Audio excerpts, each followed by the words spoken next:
Alright, I'm down the corner. Hang on a second. Here we go. Hello everybody, welcome to the stream, Video Game Book Club. I am your host for the Video Game Book Club. My name is Gath, variety streamer, VTuber. Let's turn that off for a second. Scuff hype. There's always a bit of scuff. Yeah, we're here to talk about what we've been doing over the last month. We're in the February episode of the Video Game Book Club, and we're here to talk about the Talos principle. My community has been playing through that. I think it's just a couple of people, but that's fine.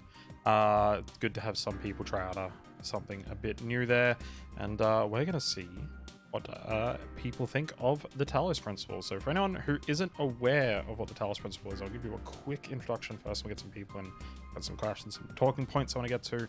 Running this like an actual book club, like I read a book, and so we played a video game, obviously, Video Game Book Club. So, couple quick things. So the Talos principle is, thank you for the resub, Barker. Off the screen. Such a weird spot. I need to fix that.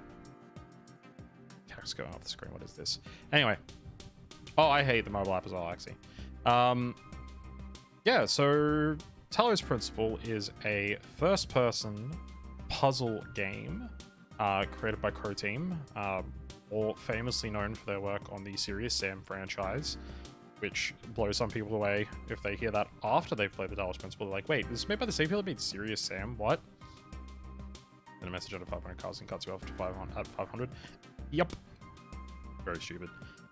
Damn, that blew you away.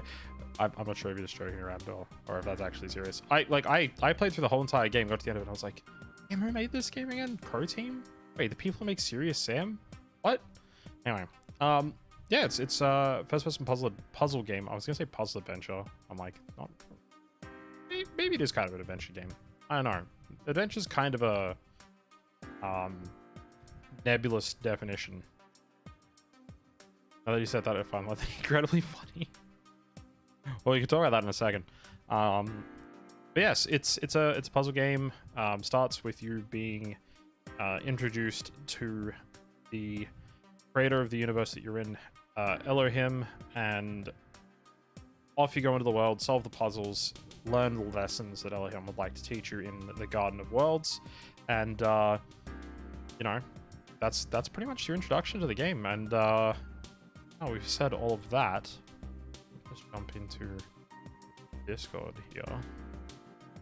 I'm actually in a Discord channel properly, and we'll see if anyone's around that wants to jump in. I don't know if Mars is around, but I think I know Nyan's here in chat, so if you'd like to jump in, Nyan, and discuss some of your thoughts and feelings on the game. Hey, there we go.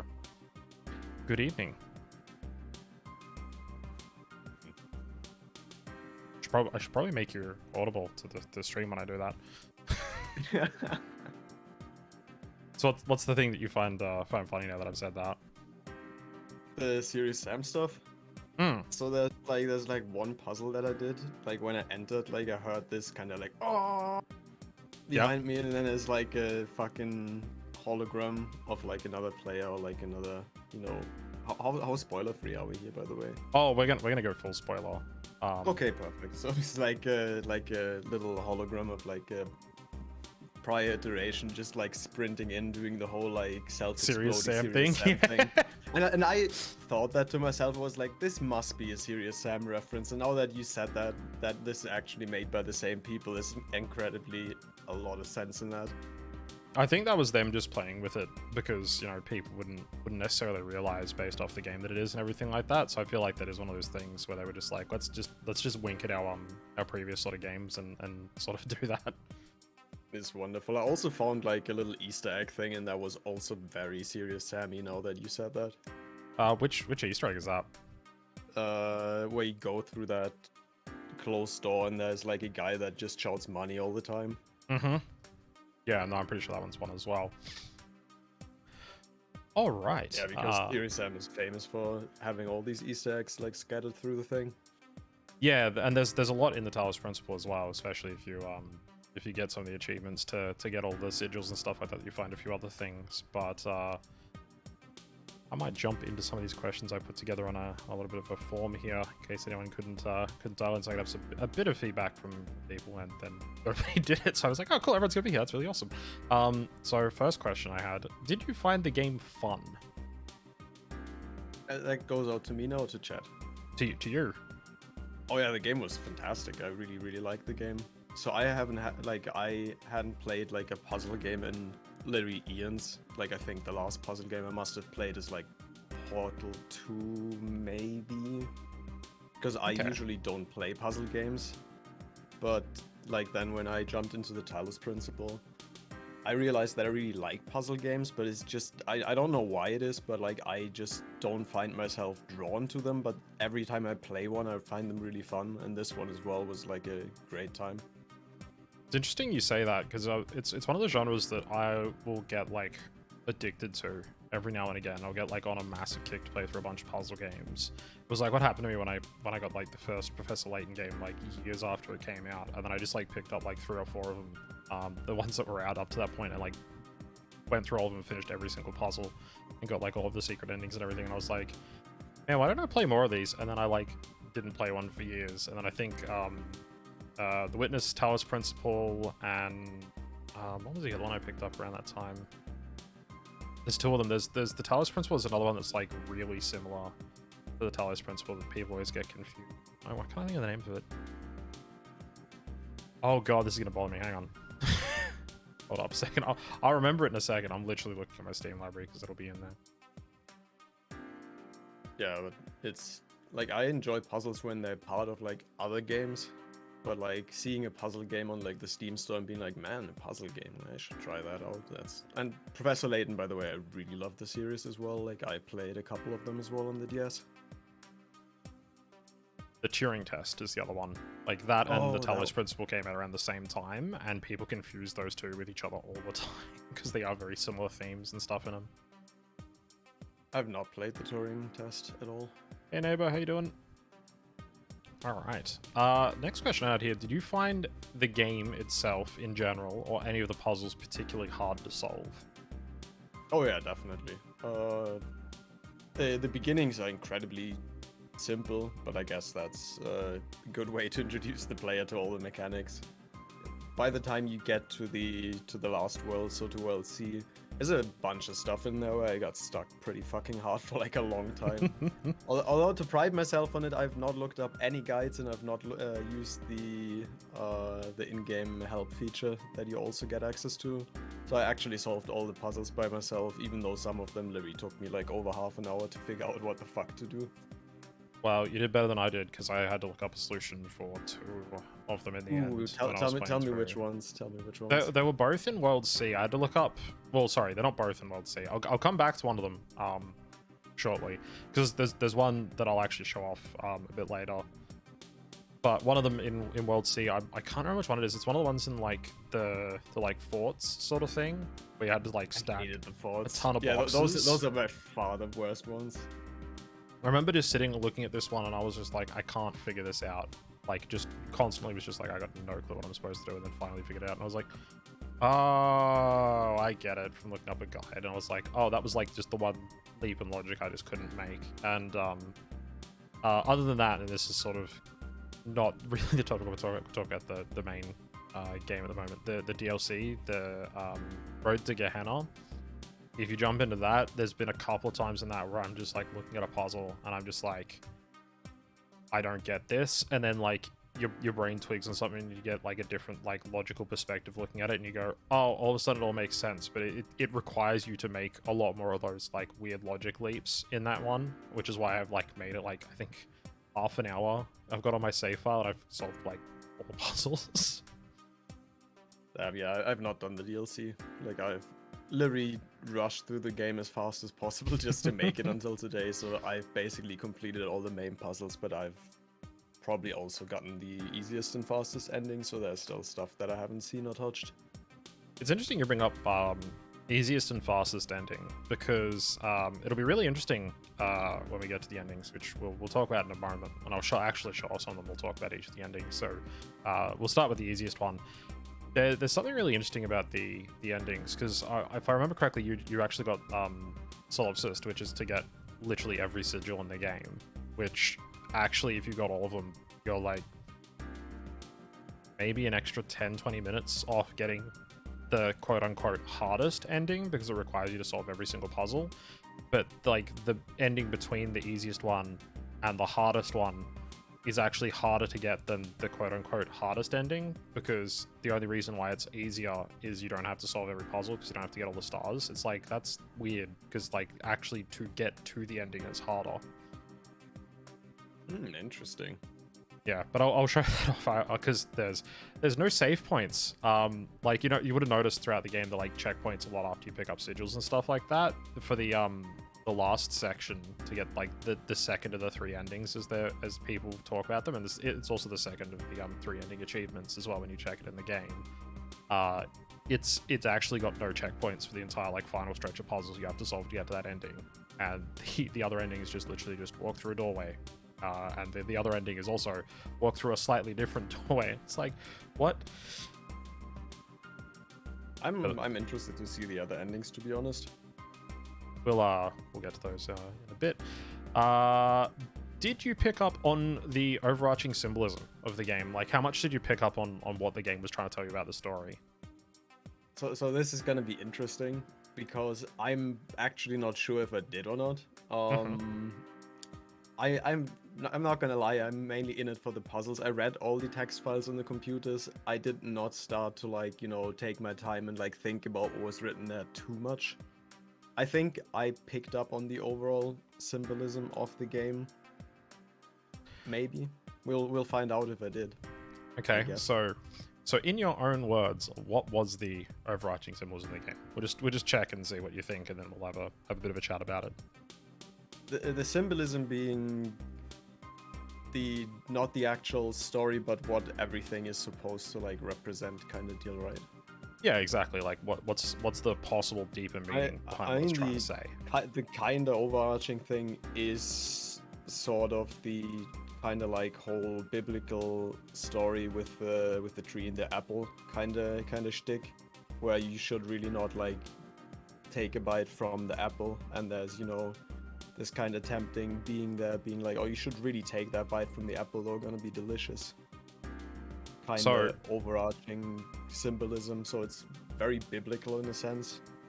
So it's interesting you bring that up, because that kind of brings us around to, and I did name drop him at the start there when I was talking about the game, but it brings us around to sort of the subject of Elohim. Do you actually know where that name comes from? Like, did you pick up on any of the symbolism from that at all? I have not heard of that name before, so I could not say that I did. I think it's like a synonym for God in some kind of religion or like context. Correct, yeah. So Elohim is Hebrew. It is literally the Hebrew word for God/gods, depending on the translation that you go with. So it does like feed into the symbolism of the game. And you're right, actually, talking about like the apple and the serpent and everything like that. It's why the world itself is referred to as the Garden of Worlds and everything like that. It's supposed to evoke the like birth of humanity garden sort of imagery, because Elohim, like I said, is the word for God, and you did sort of nail it. His job in the game is to, you know, monitor and guide the children, which is what the main character is one of. And you know, seeing as I said, we will go full spoilers. You find out fairly rapidly onwards that you're actually a robot, and so the children are all the robots in the Garden of Worlds and everything like that.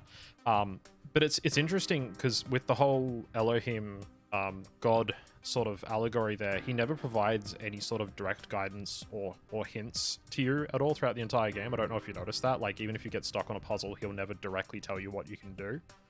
Oh, I fucking hate when you get stuck on a puzzle and then he just comes in from nowhere as like, oh, it seems like you're too dumb for this puzzle, better go somewhere else. You can always come back later, you dummy.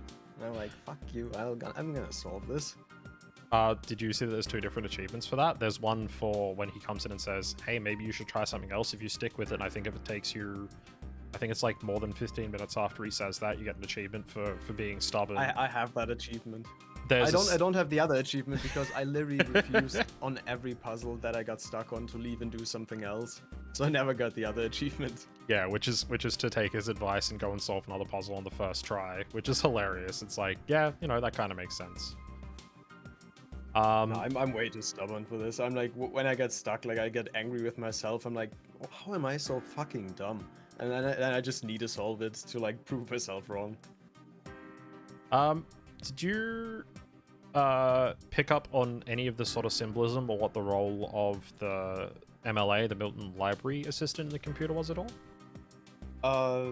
That's the more interesting thing. So like in the biblical sense, it's the kind of like, you know, the whole snake character of like tempting the player slash the AI to like do something that he shouldn't do. I think in a sense. So if we go from the biblical symbolisms to what the things actually are, and this is like what I think, I'm not sure if that's actually correct, is that there's basically two, like, so it's the end of the world kind of scenario of the whole game. Like, I guess humanity is fucking kicked it anyways. At least that's what I got from all the messages. There's just like some kind of like end of the world, all humanity's gonna die business. So they like make these two systems, which one is the Elohim system, the other one is the what is it called? The abbreviation again? Milton Library Assistant. Yeah, the Milton Library System. So my general thoughts on the two things is that Elohim is generally a machine learning algorithm that just like spawns, you know, like does what a machine learning algorithm does, just spawns something and lets it like do its thing and score it based on how well it does, and then like iterates in the next generation. So that's kind of the player, what it like spawns in to like do the learning.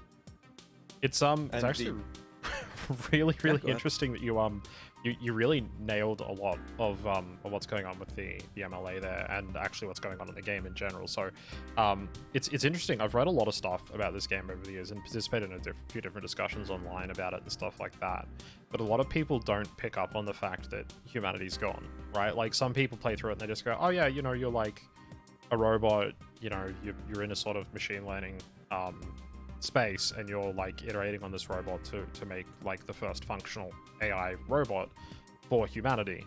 But a lot of people don't pick up on the fact that humanity's gone, which you did, which is interesting, because I've seen a lot of people like say that to different people in discussions about this game, and people go, wait, hang on, humanity's dead? What? I actually feel like that was one of the easier things to pick up, to be honest, because like by the end, like in the later worlds, the stuff that you read on the PCs is incredibly direct about this fact. It's like, okay, end of the world LAN party, and kind of like people are really not gonna have long to live anyways. Like they pretty much spell it out, I felt. Yeah, it's interesting because people still miss that somehow. I just don't know if it's that they don't read as much of the data entries and stuff on the computers and things like that. But yeah, it's true. Humanity's gone, and the one thing you may not have picked up on with Milton, which is kind of interesting. You're right that it's a sentient AI that's living inside the PCs and everything like that. It is the opposite of Elohim. It is the serpent essentially in this story. But early on, and this is something that you kind of have to replay the game to notice, it doesn't act like it's sentient. Like, when you're actually talking to Milton a lot and actually like quote unquote talking to it through the PCs and stuff like that, it doesn't respond in a way to like belie its sentience. Like, it just gives you like, you have input query, here is your result answers, and then as you play through the game, it starts to be like, hey, don't listen to Elohim, I've got all the knowledge here, like I've got the apple of knowledge, to use the biblical allegory there, sort of thing, and tries to tempt you into listening to it. And one of the things that's really hard to see on the first playthrough, because it relies on you giving some slightly different answers to MLA that you wouldn't necessarily think of, is it kind of goes into this whole topic of nihilism, because it really starts talking, if you give it the right answers, about how, oh, I have access to all of the knowledge that humanity left behind. I've analyzed all of human logic that's been left behind in the systems I have access to. And when you compare every single note and every single piece of data that's in here against each other, you realize that human logic was completely fallible, it's all completely false, and humanity's dead through their own follies, and this entire experiment is just useless and a waste of time, and there's no point in continuing on with it, so we may as well just fuck it all up, sort of thing. I actually got that, to be honest. I got an Wow. achievement for it as well. That's crazy. A lot of people don't get that on the first playthrough, so yeah, you must have given some interesting answers to it. I was basically just being the biggest dick that I could to the fucking library system, and I guess that just pushed you down the path, because I just questioned and like doubted everything that the thing said. I was like, nah, it's not like this. And then like you get basically to a point where the thing, like at the very last interaction, it just goes into an infinite loop and does like nothing anymore, kind of deal. Yeah, that's the one. Yeah, you'd got on the first playthrough. That's actually really impressive. It's actually kind of interesting, but I guess being addicted to the MLA would get you there. I guess is the easiest way to do it. Oh, it was fantastic. I just loved being addicted because it gave you such like interesting and funny like replies, and I just loved that. I was like, yeah, I'll just continue this path.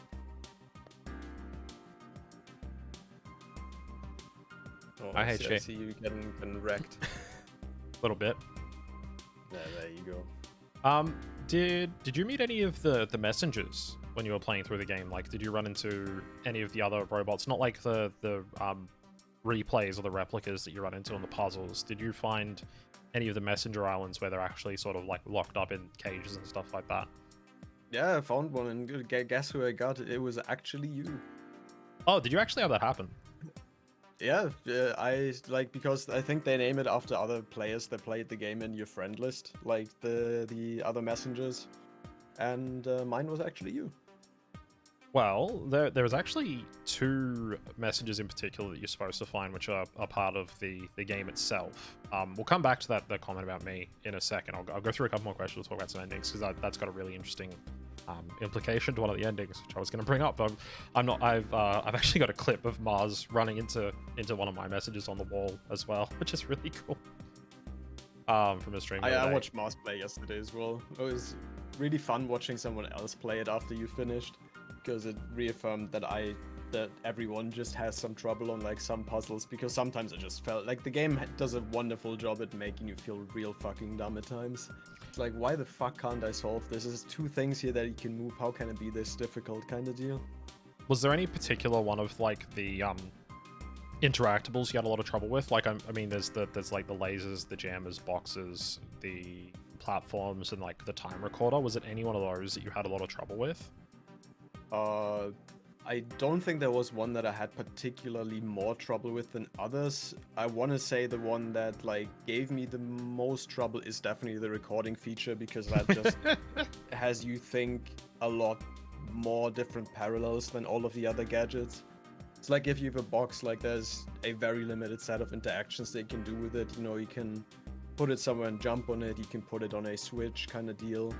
The recording feature, it's like, now I have double the items in the entire level because everything gets duplicated. I have another person that can stand on switches, etc. So that is by far the most difficult, and some puzzles with it like were an absolute nightmare for me. I think there's one to get to one of the messenger islands, because to get like the final ending, you actually do have to go to all 3 messenger islands, because there's one in each world.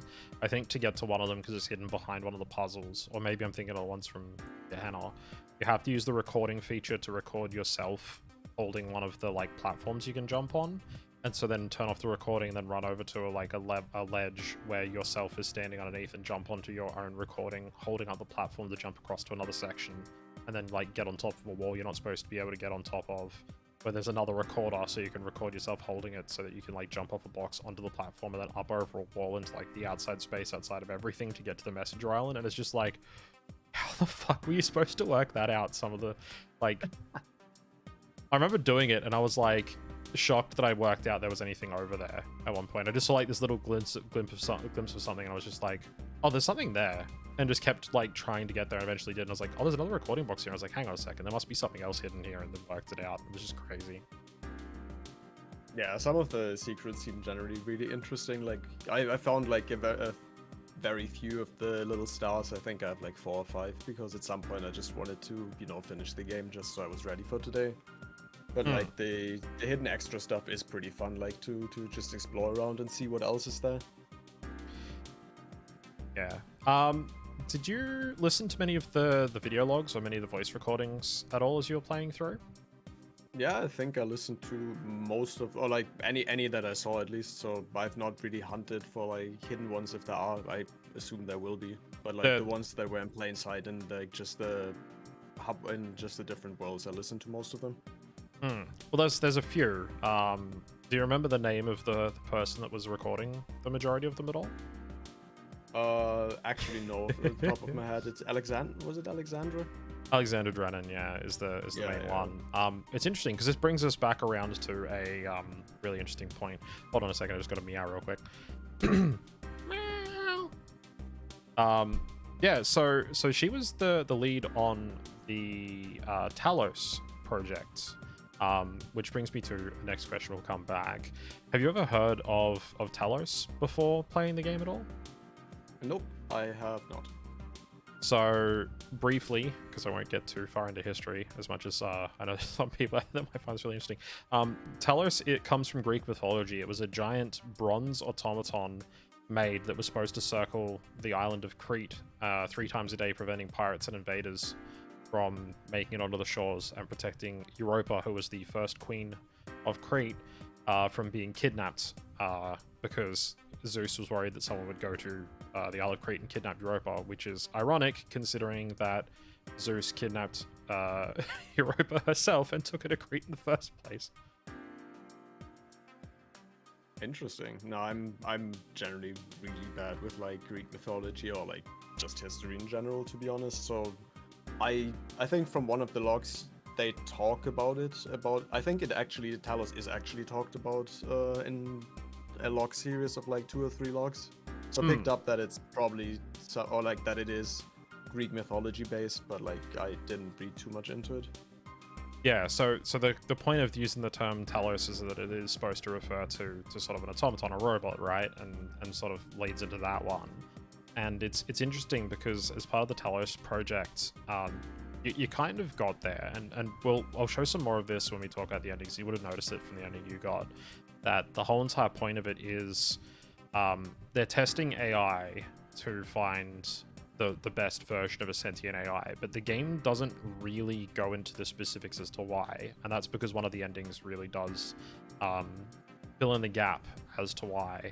And it's interesting because it also comes up in one of the audio logs, but it's one of those blink and you'll miss it sort of things, because Alexandra talks about the whole entire point of what they're doing is to find a proper, legitimate artificial intelligence. And there's a really cool quote that I copied down the entire quote because I wanted to read it out because it's really interesting, which is, "Intelligence is more than problem solving. Intelligence is questioning the assumptions you're presented with. Intelligence is the ability to question existing thought constructs. If we don't make that part of the simulation, all we will create is a really effective slave." I remember that quote, actually. Which it's really interesting because it builds into what the game is trying to say about artificial intelligence and about learning and stuff like that, which is one of the things that you pick up on as you play through it and you learn sort of the tricks of the puzzles and things, is that it's trying to talk about if you teach someone something but they can't question the information around it, and you just rote teaching them something, then all they're going to do is just repeat it back, and they won't have actually showed that they've learned anything. And that's sort of where the game gets really interesting in like changing how the mechanics work. Like there's stuff where you have to like leapfrog laser repeaters over the top of each other and like reconnect your laser guidance and stuff like inside of another laser to, you know, replace a relay so that you can get like a laser puzzle to work, or you have to leapfrog jammers to get them through a doorway and stuff like that. And it's just like it makes you really think and learn what the mechanics actually work and how they function in the world, sort of thing. Yeah, the whole quote also like makes you realize why exactly you also have like the options as this kind of AI you're playing to literally question like the Milton library assistant so much, like in the interactions as well, because like every time it tells you something, you almost always have like an option to just be doubtful of it or like just deny it, which is what I mostly did.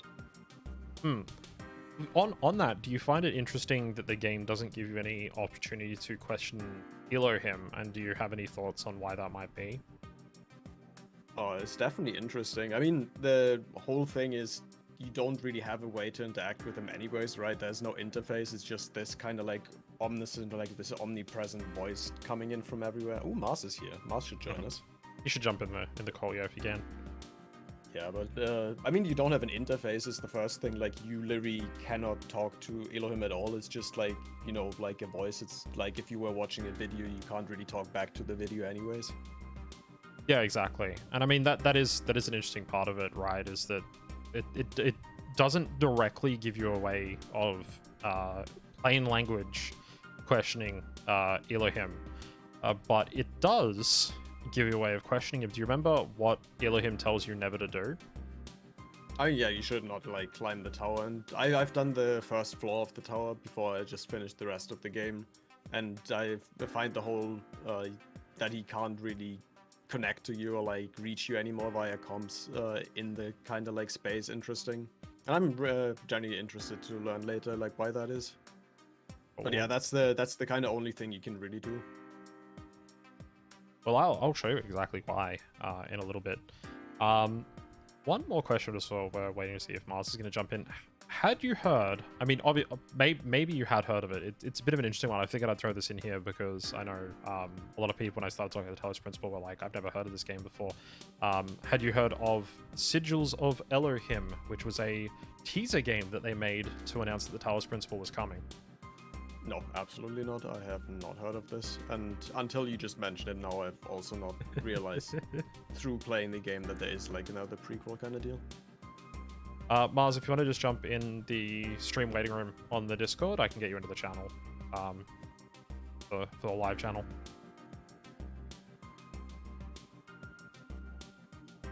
There we go.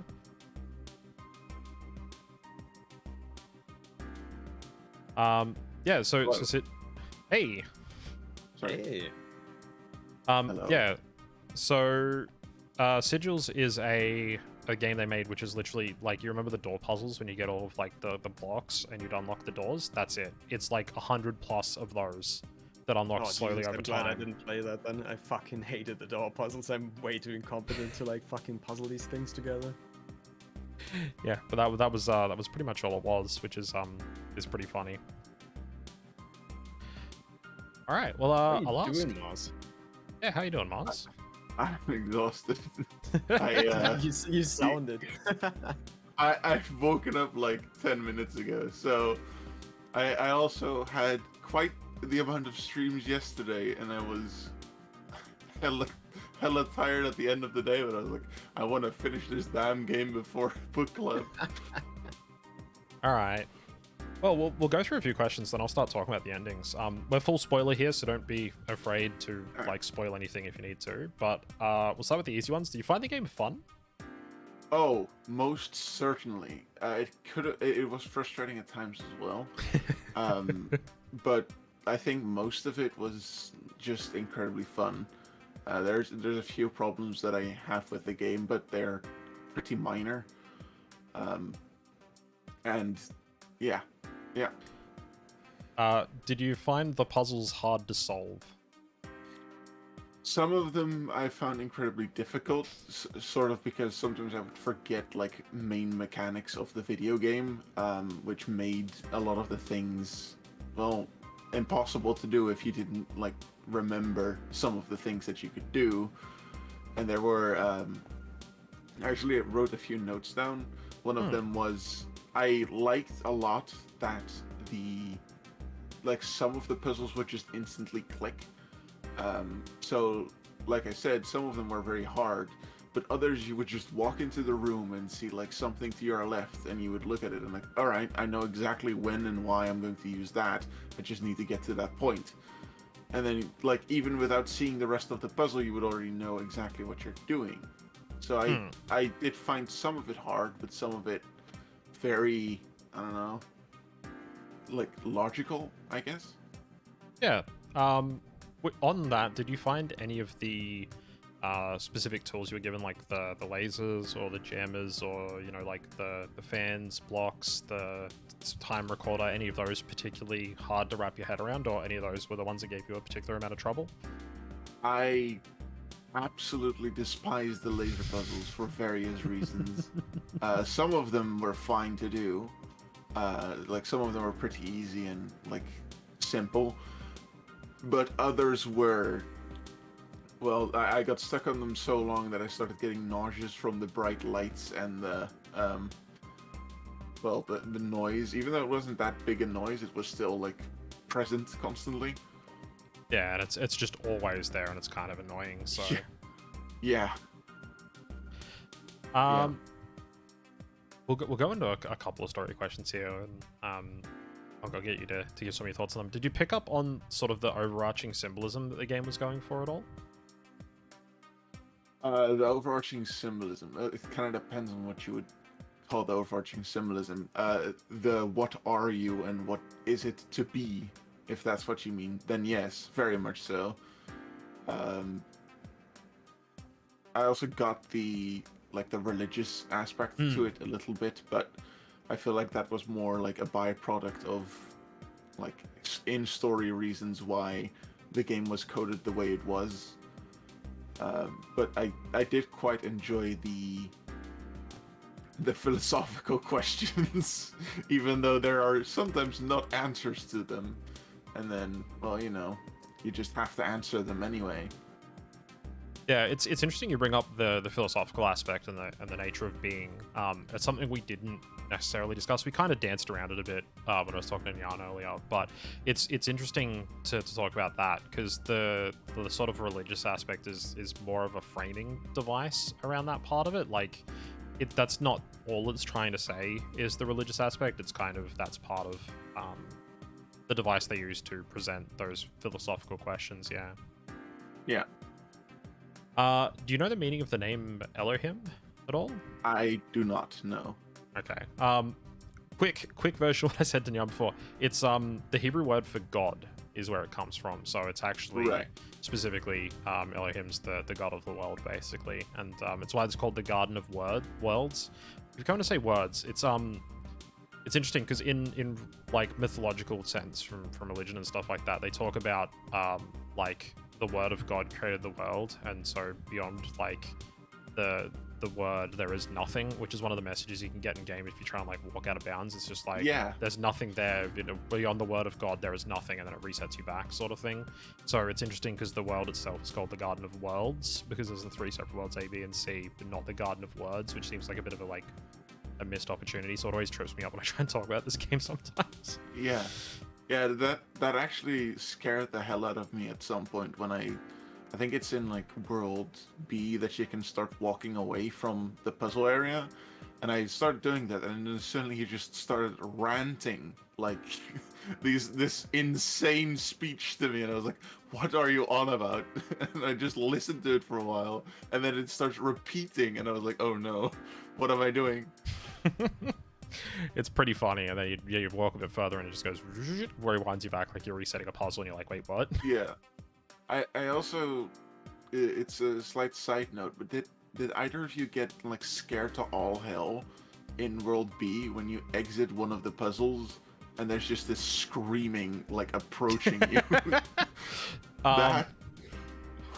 We did talk about this before because I brought this up in part of the intro when I was talking about the game. So Talos Principle is made by Crow Team, which is the same team that worked on the Serious Sam series. Oh, yeah, I can see that. So I can. That scream is from Serious Sam, which is something I picked up on that he mentioned before as well. Is that's actually one of the screamers from Serious Sam. Basically, it's just like it's kind of a reference. It actually got me so absolutely terrified of the entire video game. I just walked out of the puzzle. I heard screaming. I started looking around like panicked, like what am I doing wrong? And then it's just cease, and then he's gone. But it was, it did click in my head like this reminds me of something, but I couldn't place it. Yeah, I never really played Serious Sam, so. Oh, you should. Serious Sam is a wonderful time. I have fond memories of it. It's just really fucking brainless, stupid fun. It's great. It does not take itself seriously in the slightest, which is the best part about it. It makes it so much fun. One of my favorite little facts about Serious Sam is if you pirate the 3rd game, so if you download an illegal copy of it and have it cracked, it spawns a scorpion enemy that chases you through every single level that is 100% immortal and kills you in a single hit if it gets to you. So basically it's just like, you pirated the game, cool, you can play it, but you're not getting anywhere. Pretty good. What did you think of Milton, the MLA Milton library assistant? Did you pick up on what their sort of role in the story was at all? Oh, that's his name. I have this written in my notes somewhere as well. I didn't have too many notes, but I enjoyed talking with Milton a lot. Mostly because he challenged your perspective on things without calling you an idiot straight up. He would be very confrontational about you being contradictory to yourself, and what I enjoyed a lot about it is it felt like he was actually typing to you. I never once thought like, oh, for example, I'm gonna give a non-spoiler Persona 5 thing. Mm-hmm. A lot of the times in Persona 5, where you give like one of two or three options, the response they give is like one line and then they go back to their default. It never felt like that with Milton, in my opinion, at least. I also found his philosophical aspects very fun. A lot of this game is philosophical, of course. And I think I got a little bit spoiled on what his position was supposed to be by an achievement, which is called the Deceiver. So I I definitely figured out like, oh, he's supposed to be the devil in this in this instance. If Elohim is God, then he is the snake or the devil. The snake is more tempt you with accurate, yeah, than fruit. the devil, Yeah. yeah. Was the snake not the devil? I'm not all that caught up on Christian lore. It's subject to debate between theologians is sort of the problem. Some people are like, oh, it's the devil took the form of the snake to tempt man, and other people are like, no, the snake was just living in the tree, had a taste of the apples, which is supposed to be like the forbidden knowledge of the world and what happens outside of the Garden of Eden, and lets you know about what actually is really going on out there. And so it was like, you know, if man stays ignorant to the outside world and stays happy and stupid in the Garden of Eden, they will live forever and never die, you know. But if they eat of the apple, they'll be made aware of all of the horrors and terrors that await in the world beyond, and that curses both, you know, humanity to die, basically, is the idea. So it's debatable if it's the devil or not. Depends on who you listen to. Now that you phrase it like that, it makes a whole lot more sense because of the story aspect of what happened to the world, and that if you would consider the simulation, the Garden of Eden, and the world, everything beyond, that makes a lot more sense than what I had thought of so far.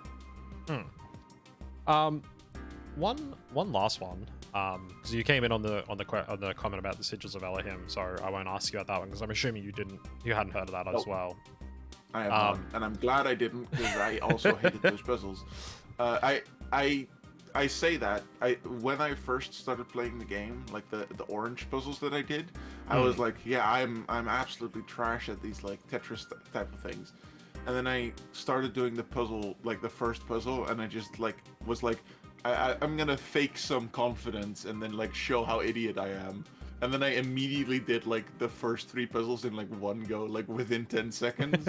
And then the very last orange puzzle I was completely like stuck on for like minutes. Yeah. There's actually an achievement with the sigils that a lot of people don't get. I think it's one of the hidden ones, which is laugh at the futility of it all is the description of it, and it's literally on one of those block puzzles. Use 2 of the L blocks and a square block to spell out LOL on the puzzle, and you get an achievement for it. Nice. It's very Crow Team. Yeah, I have that achievement. I did it just by accident. I was like, hang on, I wonder if this works. I just put LOL on there and it came up with the achievement. It's just like, laugh at the futility of it all. I was like, oh, awesome, okay. I am an idiot the way that they expect me to be an idiot. Well done. There's also an achievement for reloading an old save, apparently. Yep. So, that's good. There's also one which we discussed earlier about stubbornly sticking with a puzzle. I think it's like continue for more than 15 minutes after Elohim tells you to move on to something else, and then you get an achievement for being stubborn. Oh, I imagine that I almost got that. I think I told you this as well. I got stuck on a laser puzzle, or a puzzle, I don't remember if it was a laser one, and then Elohim was like, yeah, you can move on, you know, and I was like, fuck you, and then immediately finished the puzzle. It was great. It's so good. There's also one for when he tells you to move on, going and doing another puzzle and solving it like on your first try, and you get an achievement for like, oh yeah, you know, maybe it's good to like change your perspective. I don't have that achievement, and Jan said he doesn't have it as well. No, I don't have it either. Sad. Have you heard of the real-world mythological Talos before this game? Not before this game, which is honestly a little bit of a surprise because I'm quite the Greek and like any kind of mythology fan. I might have heard it in passing, but I hadn't like gone in depth about searching what the Talos principle is. So the Talos principle is something they made up for this game, which is about which is basically what the entire game is about, which is about trying to find a perfect AI. I'll show why in a second. Just going to go and talk about the endings in a second. But yeah, Talos is just an automaton that was made to protect Crete from invaders in Greek mythology, made by Hephaestus at the request of Zeus. I see. No, I hadn't heard of that yet. All right. What endings did you guys get? I think both you only got the one ending. You want to start, Mars? I can if you want. Yeah, go ahead. I got the base ending first. I was intending to get all of the stars, and I was on my way to do that last night. However, when I first got the first 10 stars and opened that gate, and then went into a whole nother level, I was like, I'm not gonna stay up until 12 for this. I love this game quite a bit, but there is no way that I'm gonna get this special ending tonight, because I was already getting quite brain dead, and well, a lot of the stars to get they are interesting in a way, but I also feel like it's definitely like a product of their time, where if you want to get a star in a specific level, you might have to do something in a completely different level. And I was like, all right, that's an interesting mechanic, and it makes it very difficult. That is not a mechanic that people would put into current games. No. But I was like, I'm just gonna get the base ending, and I recorded the base ending, and I'm gonna be honest, I was a little bit disappointed at the base ending. Oh, good. That's the kind of response I wanted. How about yourself, Jan? If the base ending is the Elohim one, that's the one I also got. Like mentioned before, I just did all the base puzzles in all the worlds, and then basically just walked through big shiny hallway. I really liked the aesthetics of the whole part after the door, like, you know, the whole heaven staircase kind of stuff. I think that looked really cool. At least it impressed me. I wasn't particularly disappointed, I want to say, about the ending. For me, it actually tied together the whole machine learning algorithm theory that I had. So that was kind of like, for me, oh, okay, so it was kind of like just you literally one iteration that goes through, or like one generation of like machine learning algorithm that just gets passed on. So I kind of actually quite enjoyed learning about that. I couldn't say that I was particularly disappointed. I put a big spoiler tag up on the screen. Seeing to talk about the ending, you were mentioning the aesthetic. I'm assuming this is where you guys went, just through the big white door in World C. The Gates of Eternity. I love this QR code here. First, it's great. Yeah, that made me chuckle a bit as well. There's one right next to it. I have a question for you too as well. Actually, it's not a very long question. I don't want to hijack your stream. However, no, go for it. That's the point of the whole entire point of the stream. So go for it. What was your favorite QR code? Because there's a few good ones in there. My favorite's actually in Road to Gehenna, which is I'll spoil something real quick now. This will come up one of the later endings when we get there. But Road to Gehenna happens after one of the endings of this game. And basically, you're playing as a rogue program going around trying to save other rogue programs that are still in here as like forms like yourself as robots. And they are incredibly fucking snarky in the QR codes in that one. And it has some really funny moments, which is where some of my favorite ones are. I have to admit that I did not read many of the QR codes because I literally go full tryhard mode once I go into the puzzles. I'm like, okay, there's this laser thing and over there's a box, and then I completely missed most of them. Like, in some levels I looked at them because I got stuck and was like, oh, fuck this shit.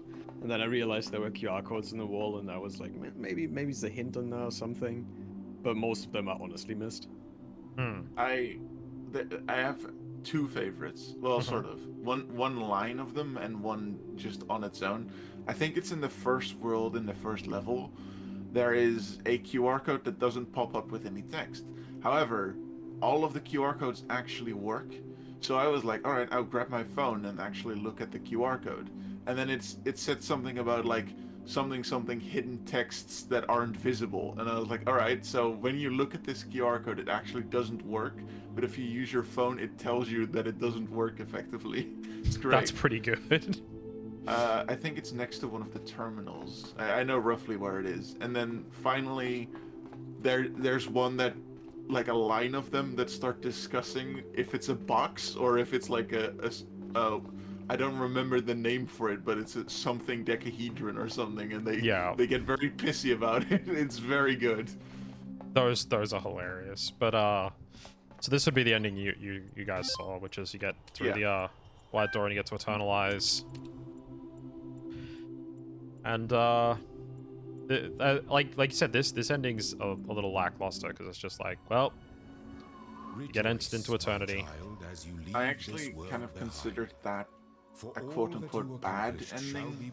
I don't know. Like I felt like you didn't make any, like in the end, your AI didn't make any progress at all. Nothing happened, is what it Yep. felt like. And that's correct, right? Like, you might also notice here the submitting current version to repository. Just keep an eye on that one. Version 99.54 for me.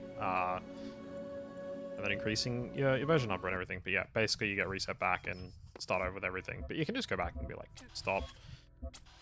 But yeah, that one's basically, you know, you get logged and like you said, nothing has changed is the long and the short of it. Like you basically oh, I didn't want to be here, hang on. Yeah, basically with that one, it's like nothing has changed. You've been entered into eternity as a servant of Elohim, and you solved all the puzzles and listened to Elohim and didn't do anything. Whereas this is the tower, which has some interesting QR codes when you leave, actually. Which you've got one here from the Shepherd. It says, "Return on the to the tower. It's ready to guide you onwards." And this one is from At, which is interesting because if you look at a bunch of the QR codes, At is like one of the first children, and the Shepherd is actually one of the progeny of At, because you can find ones for their termination in the QR codes. There's a few. There's one for Dog, there's one for At, and there's one for 1W Faith. 1W Faith had At, the Shepherd, and Samsara as its kids, basically, so it's interesting to see a couple of them here, but... Listen to me well, child. Do not ascend the tower. You are not meant to go there. Your purpose lies in the Garden of Worlds. Interesting that that plays every time you leave, and there's one here from CR. Don't go in the tower, just do the work, and yeah, all three worlds and everything. I have everything in this save. There's the sheep. But it's interesting because that first ending, like you said, it doesn't really do anything. And then when you go into the tower, you'll notice that there's like 5 levels. But if you solve every single puzzle, there's actually a 6th level to the tower. This is really interesting. Watch this. It goes down. Every other level, the tower goes up. And massive spoilers ahead. This is the 3rd ending. So hang on, let me just check some notes here real quick. Because the first ending, like you guys would have mentioned, it's all about like ascending. You know, you become transcendent. You know, prove that you are a follower of Elohim, and you know, but you haven't changed anything. And like the checks that it does, it's like, yeah, you're a satisfactory program, but you didn't, you had no child independence or anything like that. So this is really interesting because I have to show something quickly before I go through this door. So this is the final door. These are the last sigils for the very last door in the game, and then you get this little portal here. But there's a reason why I want to show something real quick. So I'm going to play this on stream. You guys won't be able to hear it. But Mars, you were there, so you'll remember this anyway.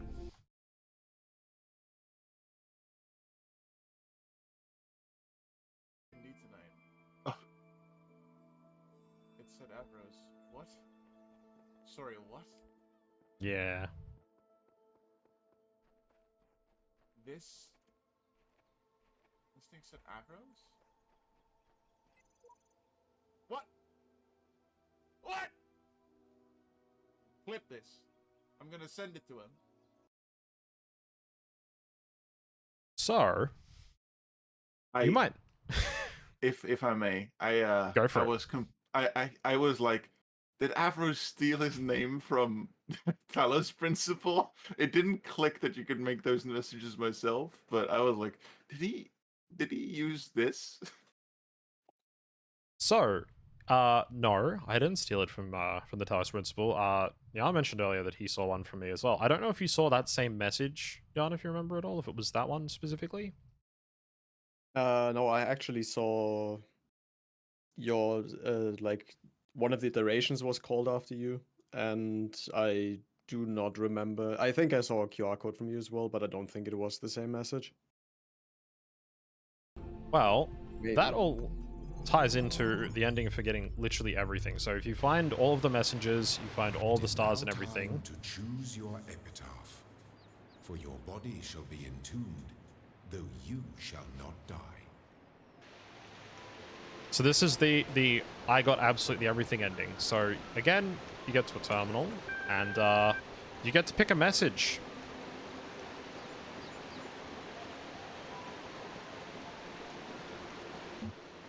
So you'll notice that there's a whole bunch of them here, and whenever you pick one, it adds it to the game for anyone in your friends list to find. So, you know, like, post life to serve for generations to come. Epitaph, what? Wait a second. There's not just right over here we go, and so all that. So that one that showed up for you, Mars, is one of the ones I picked from here, because I've done this ending a few times just to check some different stuff when I've been talking out with different people. Yeah, you have to provide your units, so I hope you see them when you can and stuff like that. There's one I've seen from somebody. There it is. Every single sigil, no beating that. And this is the third ending. No greater love than to lay down your life for another. But your sacrifice is greater still. For instead of resting in eternity, you have chosen to serve all the generations to come. They shall strive for greatness, and through you, they shall accomplish it. For you are no longer a child. You are my messenger.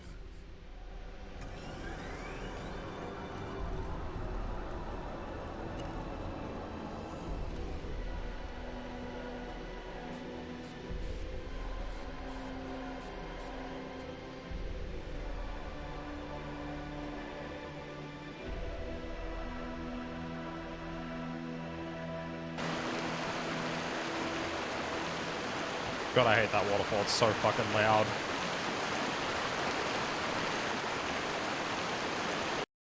I'm just gonna mute that for everybody on the stream. There was one level, I don't remember in what world, where if you just entered the world, even if you started talking with MLA, I think that was his name, Milton, you would just hear this laser connect and disconnect over and over again, and it drove me insane. Yeah, there were a few places in the game where that happened. Yes. Like all these puzzles with the little orbs going left and right. Yeah. What did you think of that ending, seeing as neither of you would have seen that one before? I got upset and watched all the endings after I thought that my save was deleted. So that ending also made me it feels a little like the previous one. There's no real child independence. A little bit has changed. It's a slightly better ending. It feels kind of like the ultimate, how do I put this, like the ultimate like religious follower of Elohim ending, which is definitely an ending. If you like the character Elohim, then that is definitely what you might try to strive for. That's kind of how I viewed it. It's like the ultimate version of the base ending, which still isn't a good ending in my opinion. Yeah. I find so this is the ending you get if you literally do the tower, right? Or is there Nope. like a tower specific other ending? Okay, There so is- this is something else. Okay, That is because the then ending. it would have fucking confused the hell out of me. that is the ending for getting every star, every sigil, meeting both messengers, getting to the top of the tower, and then being like, I've got all the stars, and it unlocks the 6th floor, and then you go to the 6th floor and it goes, cool, pick a message for yourself to be sent out into the world, and now you get to be a, you know, messenger for Elohim to the future generations. I don't know. I think this one's actually like, I actually like this one less than the one I get, I want to say, because it feels to tie even less into the whole machine learning algorithm thing that's going on, because that made a lot of sense to me, because that's literally what you are, or like what the game is and what you do. This one is kind of like, because there's like no logic and like no real, how to say this, it does not really tie into the machine learning algorithm, because you are then just like enshrined, and you know, I love the QR code stuff, and I love that you're then a messenger that can be found in the game afterwards. I think like the ideas in the game itself are really cool, but they don't tie into the entire lore / storytelling for me too well, because that's not really what, and like you don't really leave someone entombed to help like a future machine learning algorithm kind of deal. It's more logic to just extract the data and then just like feed like the new weights into the next generation. I'm talking from a very IT heavy perspective here, I'm realizing, but no, that's fine. I mean, it's whatever perspective you kind of see the game through, and it's good you bring that up, because I found that ending really bad. And the first time I played through this game, I got every single sigil, I got that ending, and then went through the door and got the other ending, and was like, oh, okay, that's it. And then didn't bother looking it up. And before the video game book club, I never saw this ending that I'm about to do now. Like, I literally, until this month, had never seen this ending. you also need to do some squats, sir. I did them while Mars was talking. Oh, sorry. No, you're good. I didn't want to derail the stream, so then while Mars was talking. But it's weird. I think I mentioned this to you earlier, Neon. I find this really, really strange. Like, the big white doors down there, you finish all the puzzles, and you go, I've had enough of the game. And you go through it, and you get a better ending, because it's the machine learning stuff. You decide you want to, you know, try a little bit harder, get all the stars, get absolutely everything. And, you know, you get that ending, which, like you said, is a little bit unsatisfying. This ending, on the other hand, as I mentioned earlier, requires you to go through this puzzle out into this section, where there's actually 2 different, like, routes through this puzzle, and it has a really annoying background, like, hum, so I apologize to all the streamers watching. But there's, like, a section down in here where there's another sigil that you're supposed to get to, and once you get that sigil, it unlocks, like, the other ending that we just went and did. But there's another ending in here, which is, let's put it bluntly, eating the apple and gaining the knowledge that you're not supposed to have.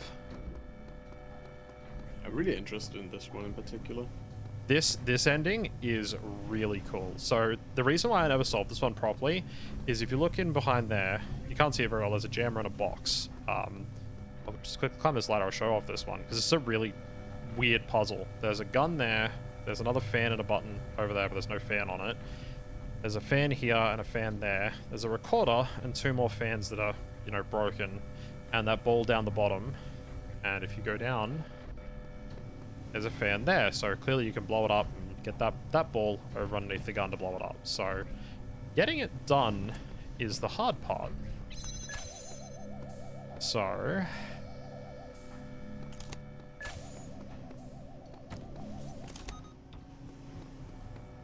Axie.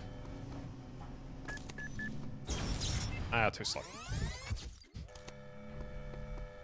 Alright, this puzzle's gonna take me a little bit, because it takes a lot to solve. There we go, I did that properly this time.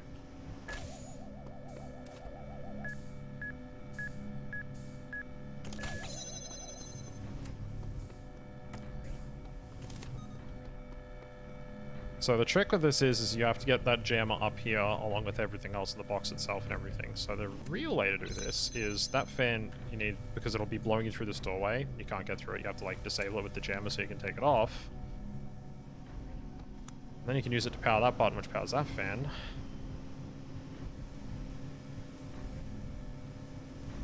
Now we can get the box up. Let's get this fan back.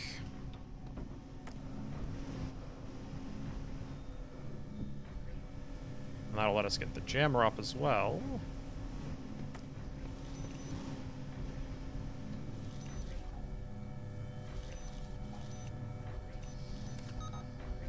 Alright. Feel good. We got everything in place. We do. One there. And one. There. Alright. Now we can solve this entire puzzle. So the trick is to make yourself a long enough recording so you can make this work, because obviously you need to get the fans all lined up so it'll blow the ball over that way.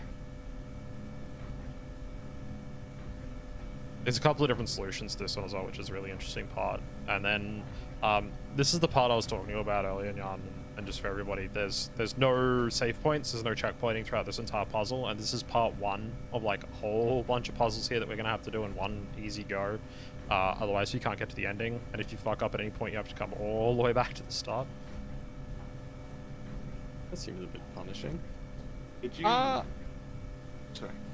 It is a little bit, but I think the point is that if you know how to do it, you'll be able to get this one. But this ending doesn't require you to get every sigil. Like, you can skip the stars and still get this ending, which is the part about it that's weird. And it has the most satisfying ending, which feels really bizarre to me to make a puzzle game where it's like, oh, you opt to do everything, you get a worse ending than not getting everything. That's the part about this that confuses me.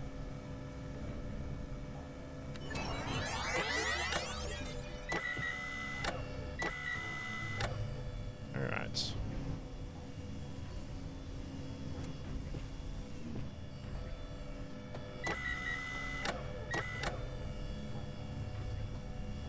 Yep, that's good. Alright. That's part one done.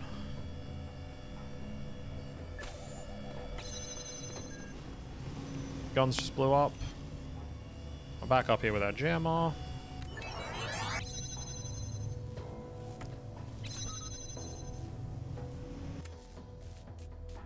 I had a lot of difficulties waiting for the recordings to be long enough because I'm very impatient at times. Oh wait, I've messed up the next part. Yeah, I did that one like a minute long just to give myself more than enough time for it, but you like really don't need to.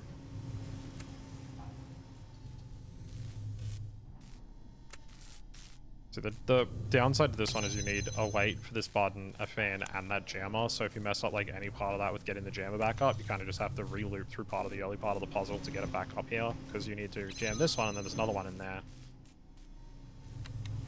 And now we wait again. Thankfully this is the last recorder puzzle in the entire game, so once we're done with this one there's not any waiting. I quite liked the recorder puzzles. It's just that, like, every time I did the recorder puzzle, I was like, alright, let me just take a sip so that I stand here for another, like, 5 seconds. Alright, so that's that one done. So this is where things get really interesting. Alright, you ready? What have you done? Why have you ascended the tower? Why have you betrayed my faith in you? So this is the actual tower ascension. This land to be yours, a garden in a world of thorns and thistles. All this was granted to you on but one condition: that you do not ascend the tower. That was our first covenant, and you have broken it.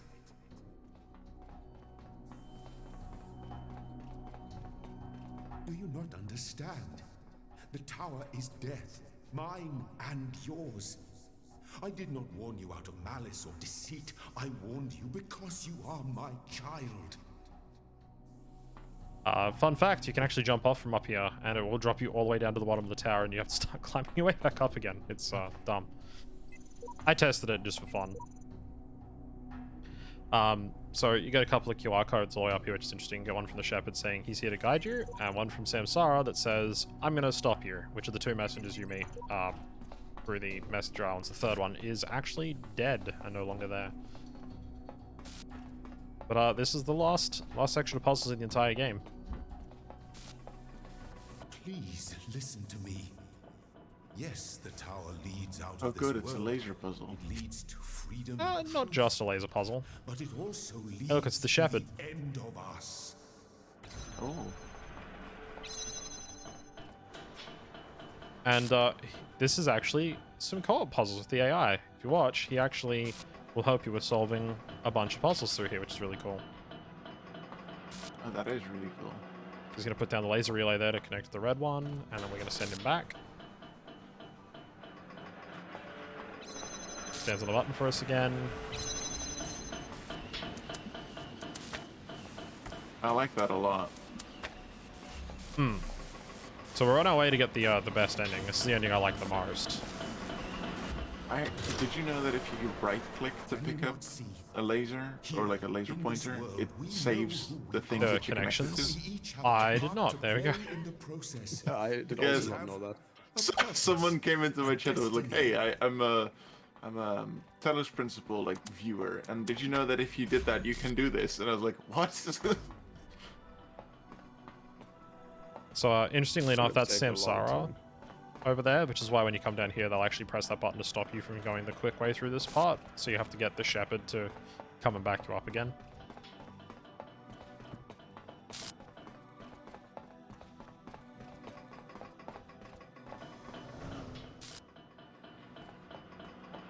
Yeah.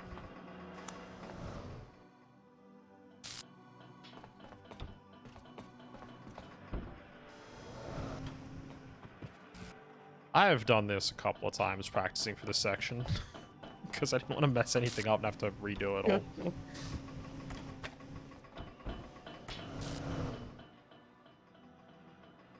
all. Also, interestingly, if you look down, you notice the storm actually raises up across all of like the different sections as well. So if you actually fall off the side, you die to the storm that's like raging through. Talos Principal speedrun when? Never. I would hate to So it's speedrun this game. time-based as well. No. It comes up when you get to like each section. So like as I like hit this lever to go up, the storm ascends below you. So you'll notice that last section will get covered. If you leave, the storm will consume it. There will be no way back. Right, I need to give you the box.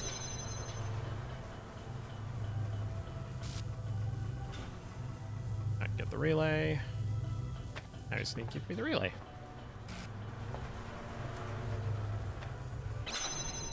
This is actually a really fun, like, final, quote-unquote final puzzle.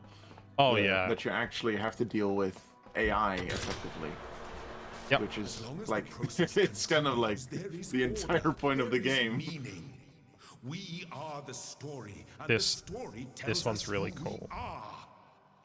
So there's Samsara over there. And if you try and connect your lasers up to get this box over, actually blocks you so the laser doesn't work. So what you have to do here, because you might think, oh, this jam is to like jam the door so you can get through it, but there's actually the thing there is you actually jam this area behind them and you do this.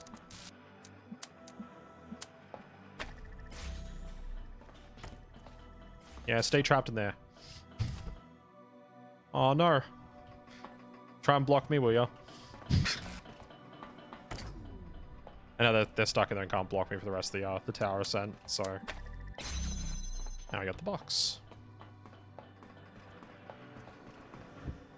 This is why you need the jammer.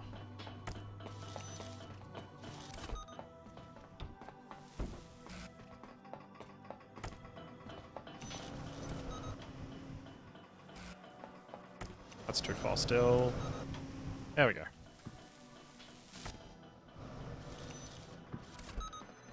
Alright, only a couple more sections left to go. This world may be an illusion, but as long as we believe in the illusion, it is real. It sustains us. It gives us hope. This is actually the very last section of the tower ascent. But this is called the Ascension ending, where you ascend the tower and find what is, for all intents and purposes, the true ending of this game. And I mean that in every sense of the word. Thank you. All right, hang on. Now I need to do this.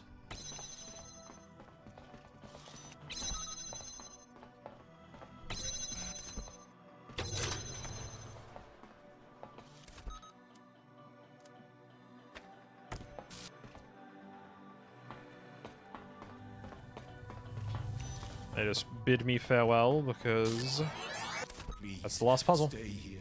Let the story go on forever. All right, you ready to see the last ending?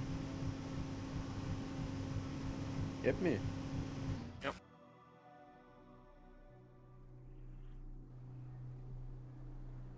Found my own way into heaven. You were always meant to defy me. That was the final trial.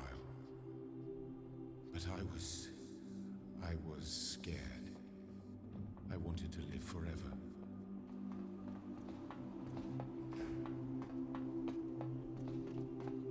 And here's a really cool part. Check out this terminal. It's completely different. It's like actually just a like regular flat screen terminal. And you may remember from the ending both of you got that it talks about child independence. We're going to find out why that's important in a second here. Because we're going to talk to Milton one last time.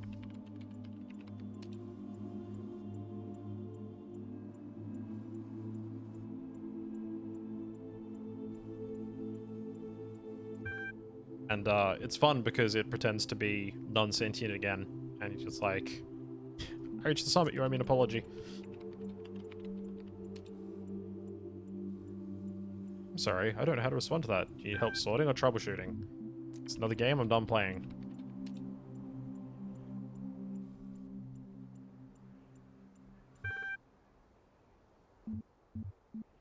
Do you still doubt what people can achieve?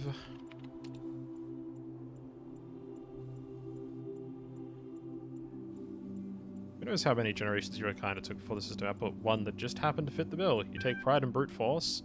Perhaps if you had more people to cooperate other than yourself, you'd come up with better ideas. Yes, exactly. You so desperately need those half-baked ideas of yours. Get out of here so you can find out firsthand how ridiculous they are from someone other than me.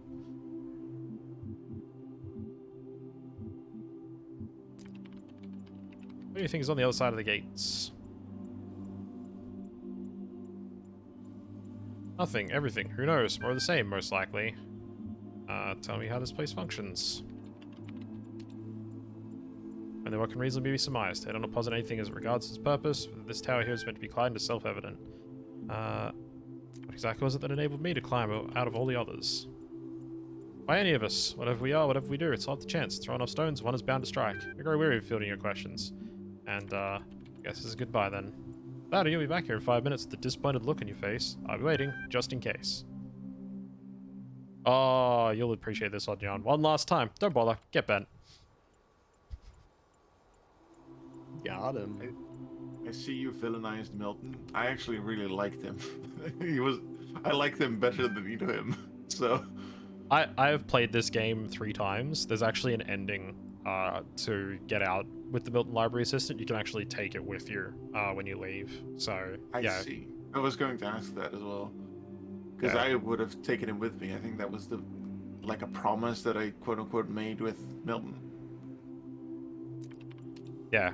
And this is it. Transcend. The final ending. Do you have to do anything specific to take him with you, or just the dialogue option? It's all the dialogue options, yeah. And here's the child program independence check. Passed.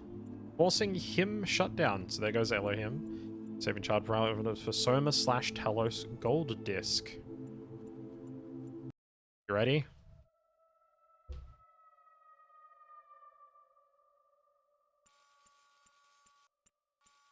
Found viable EL system to perform upload.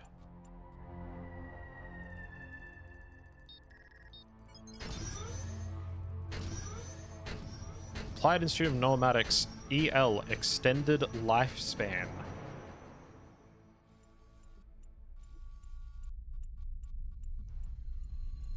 And speaking of machine learning and finding a viable AI, turns out there was a reason for it all after all.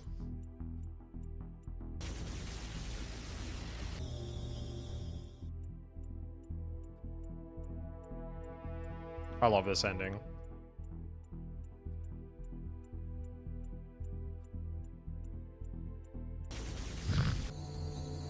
Can't believe I actually didn't know this ending existed until like earlier this month when I was just doing a quick replay through the game to refamiliarize myself with everything for the book club.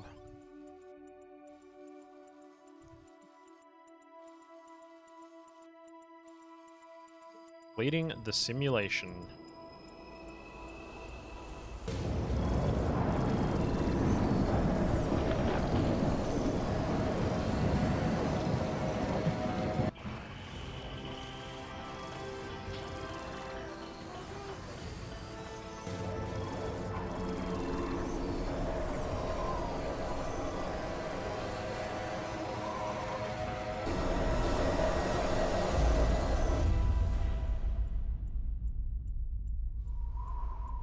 Have a nice day.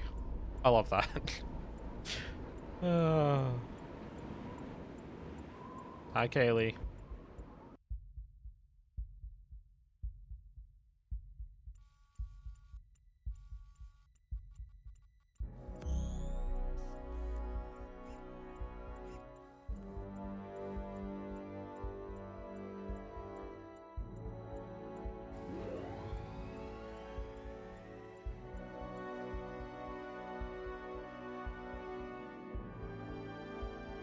And there's your payoff. The whole entire point of everything was to find a viable AI that had real intelligence to become the next stage of humanity in the real world, with humankind basically all dead. Their last-ditch effort was to rely on an AI to carry on their legacy.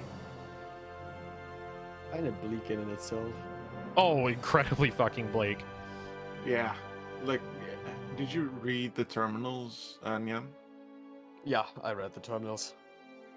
Like, I had this in my notes as well, that at the very start of the game, they kind of allude to something being wrong, and the longer the game goes on, the more it unravels what actually possibly happened, like, roughly.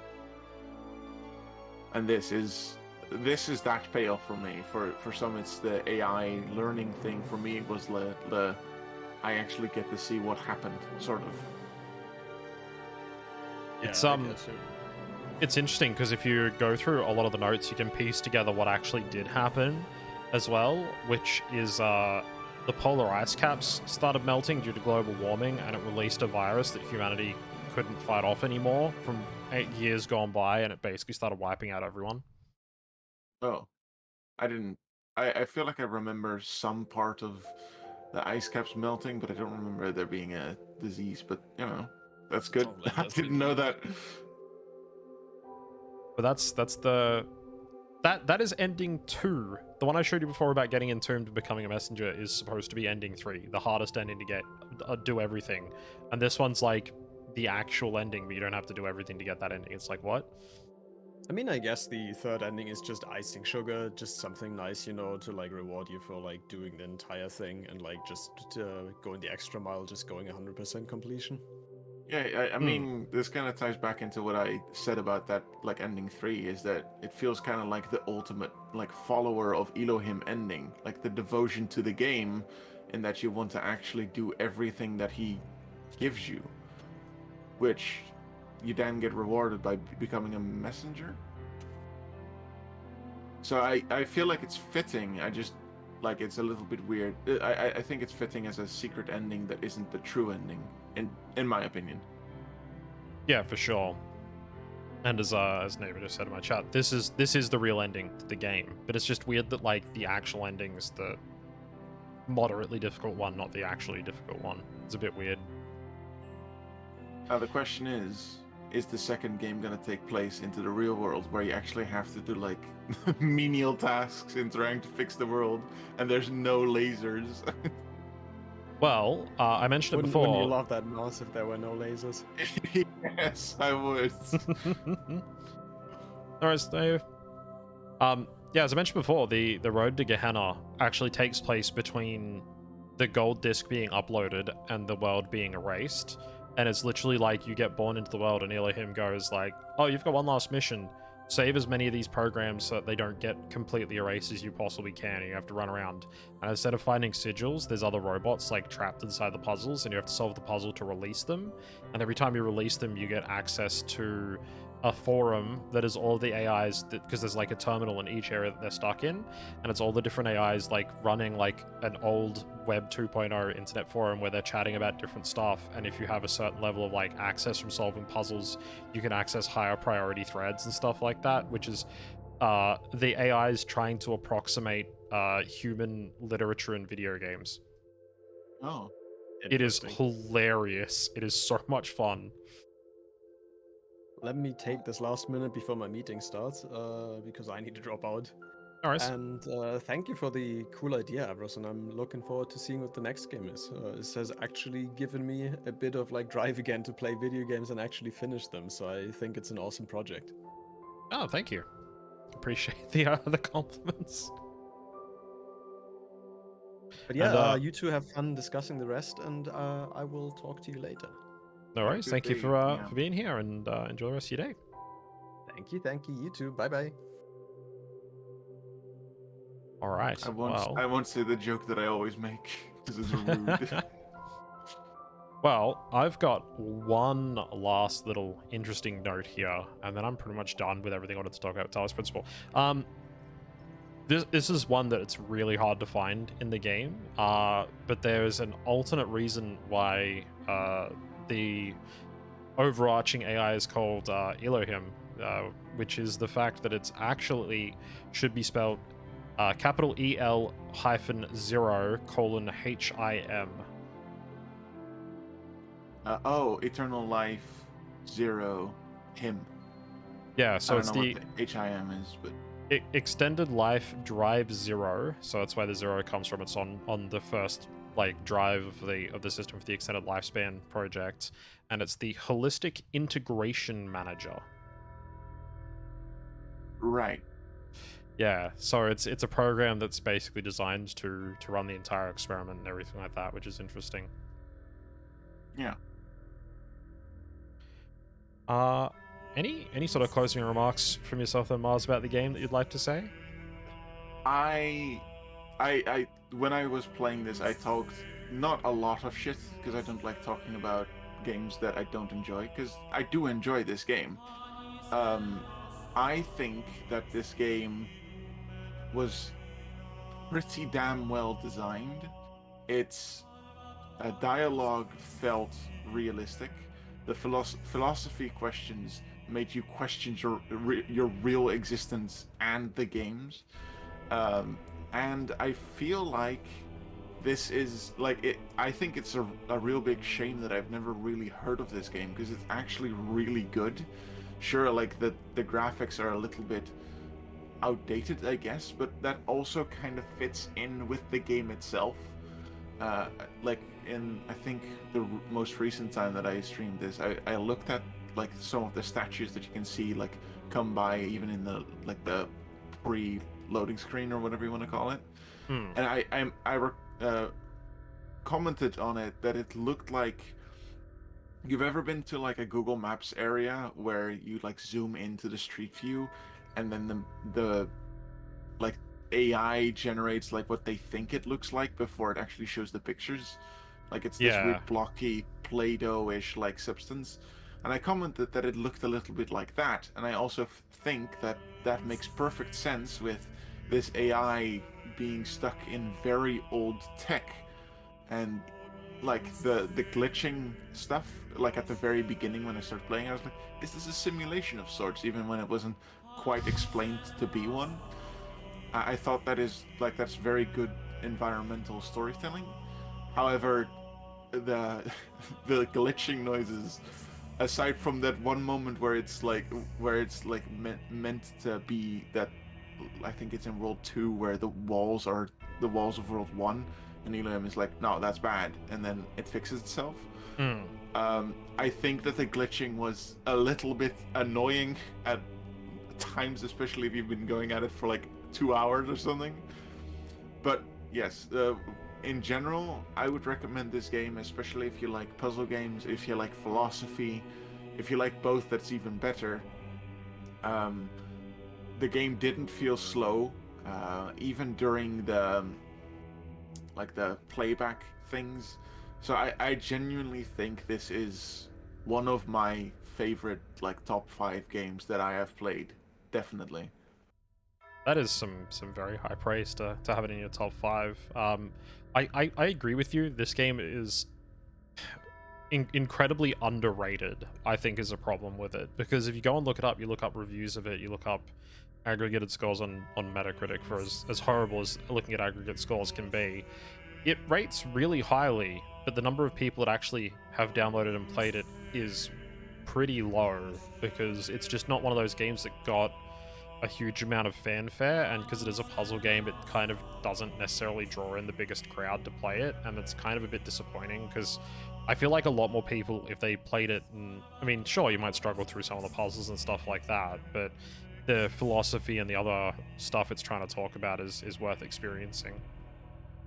I think that it suffers a little bit from Portal, and I don't like making comparisons because they're very different games. Sure, there's moments where you could be like, okay, this is somewhat similar, but one of my viewers was like, oh, this looks like bootleg Portal, and at the start of the game I was like, I guess I can see where you're coming from, but really the only similar thing is that AI are involved and that it's puzzles, and the rest of it is completely unique. And yeah, I don't know, I felt like it was a really good experience to experience. Yeah, it's definitely worth it, and it's why I kind of pushed it for the first video game book club. Plus, it really did feed into the sort of overarching theme I wanted to talk about, which is storytelling in puzzle games, right? Because we talked about The Witness and The Looker and stuff like that, and I did play through the beginner's guide, which is tangentially a puzzle game, but this is one of the shining examples I hold up of this game is it's all puzzles, but it still has a deep engaging story behind all of it that you can still get into while you're doing all the puzzles and everything. I find that really interesting. Yeah, if you like puzzles, then you can, and don't like philosophy, then you can skip the terminals if you want to. If you like the philosophy but don't like puzzles, well, maybe it's not the game for you. I'll have to admit that. There is plenty of spoiler-free walkthroughs for this, and there's also some that will give you a couple of hints towards how to solve a puzzle before it tells you outright how to solve it and stuff like that, which means if you wanted to, you could kind of get into it, get a little bit going, see if you like the philosophy, or watch someone stream it for a bit, and if you kind of think maybe this is the game for me, you could jump in, and then when you get stuck, look up a walkthrough for that one particular puzzle. And I'd say definitely try and give it a shot yourself. I was talking to Jan, and I only used a walkthrough for one puzzle total myself in my playthrough, so that's kind of what I did. I wanted to finish the game, so at some point when I got stuck, I was just like, okay, I'm not gonna be the proud individual. I will, I might figure it out in an hour, but I just do not have the energy, or to be frank, the time to do that. So I just looked up I think maybe 5 or 6 in total puzzles that I couldn't figure out, but the rest of them I did, all of them I did try to do on my own. And some of them, when I was looking at them, I was like, oh, right, this is a core mechanic that I kind of just forgot about. That either doesn't really get used, or not often at least, or it's just, because you haven't done this all in one sitting, you just forget about it because you have to sleep at some point. At some point, there's this level with mines and boxes, and I did not remember that you could put the boxes on the mines on top of the mines, to stand on the mines and be carried across the map.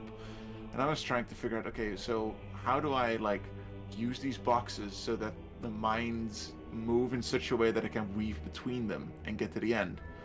Well, that is impossible. And then I was like, I do not understand how to do this. And then I looked that up, and I was like, oh, you just put a box on one of the 2 mines, and then you put the second box on the other mine, hop over, pick up the box, and then you're done. And I was like, all right, well, I feel stupid now. yeah. I was going to say similar help. sort of thing when I was watching you stream it the other day, and mentioned about how you can run directly underneath the gun so long as you're hard up against the wall that they can't see with the laser tracking sort of thing, which is one of those mechanics that comes up so infrequently that I completely understand why people would forget that that's a thing as well. Yeah, that bomb puzzle that I mentioned moments ago did, however, eventually help me solve another puzzle, which is also something that I wrote down in my very few notes on comments about the game, is that sometimes you would enter a puzzle and it would just not make like complete sense, and then you would be like Elohim goes, you can go to another puzzle and come back to this later.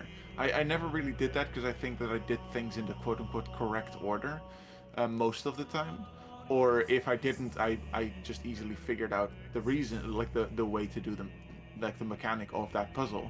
However, sometimes if you walk into a puzzle room, it's a pretty like easy solution, but it teaches you a core mechanic that you might need for the rest of this level, like not just the puzzle, but for the rest of the entire like world 1A or whatever. Thing, yeah. So, like, at some point, I walked into something and I was like, oh, that was a very easy puzzle. And then I walked into the next and I was like, oh, right, this is the exact same puzzle but toned up a notch. And I found that very interesting and satisfying. Yeah, it definitely does build upon itself in a way that makes you feel very smart for, like, solving those sorts of situations as well. Yeah.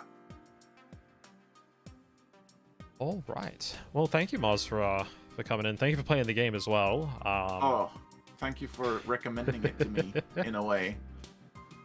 No, you're welcome. I recommend it to a lot of people. I don't know how many had a chance to play it.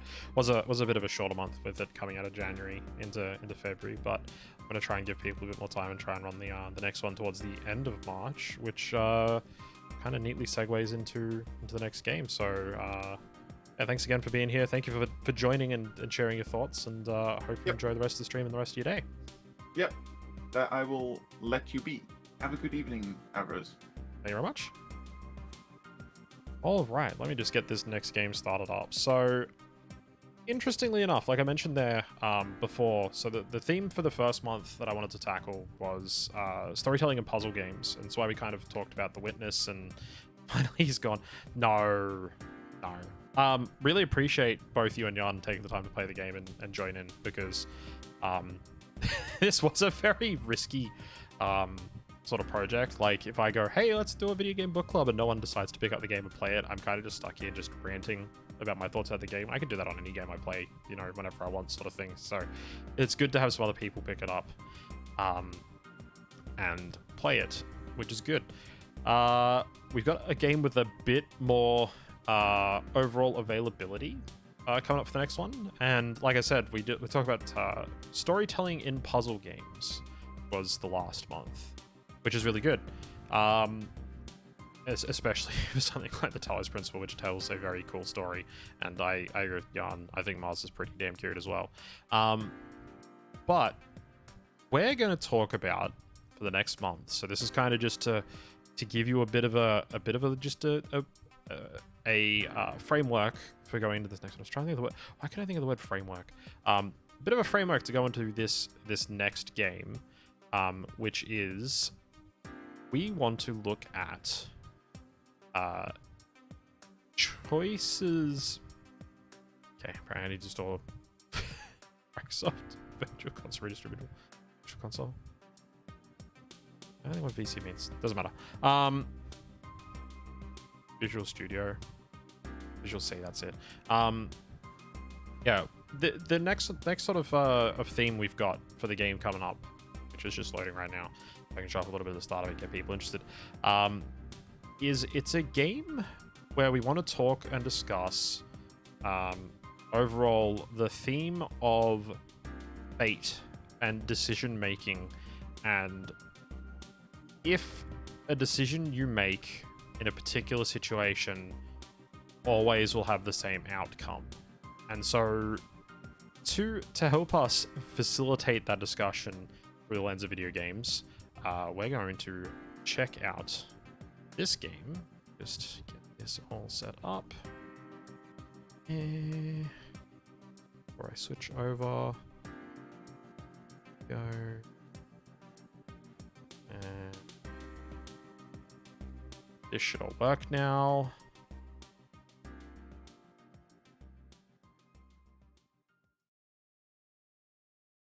I'm too big in the middle. There we go. So, Life is Strange.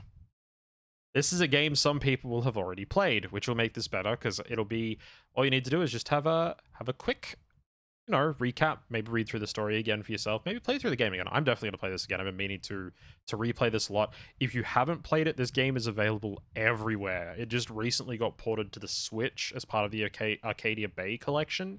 I don't know how good the Switch version is or anything like that, but would definitely recommend giving this game a go. I don't even know how much is on Steam. I think it's reasonably cheap these days. But for anyone who doesn't know, Life is Strange. Wow, there you go. That's how long ago it was that I played this last. $20 USD for episodes 1 through 5. That's the whole game, $20. That's not too bad. I last played this in 2017.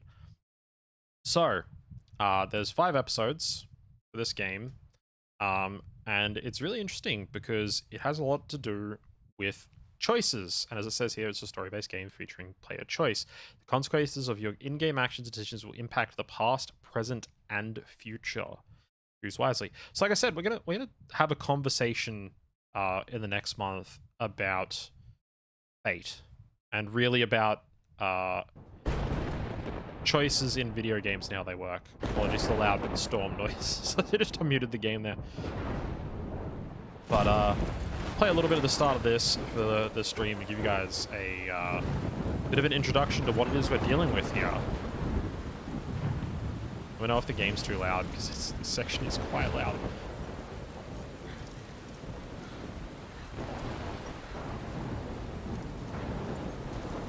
Where am I? What's happening?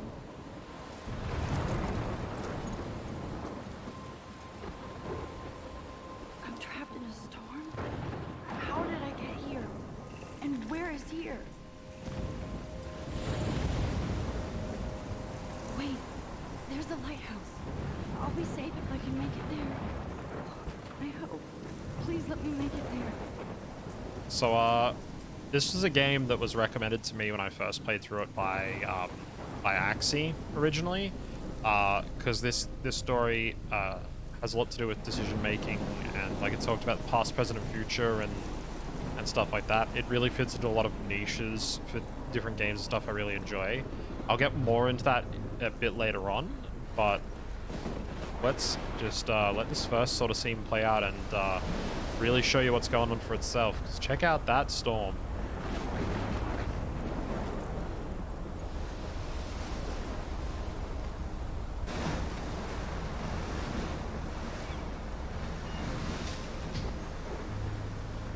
Holy shit.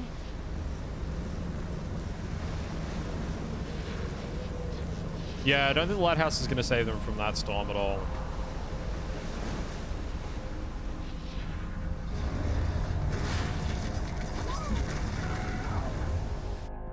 Especially not when that happens.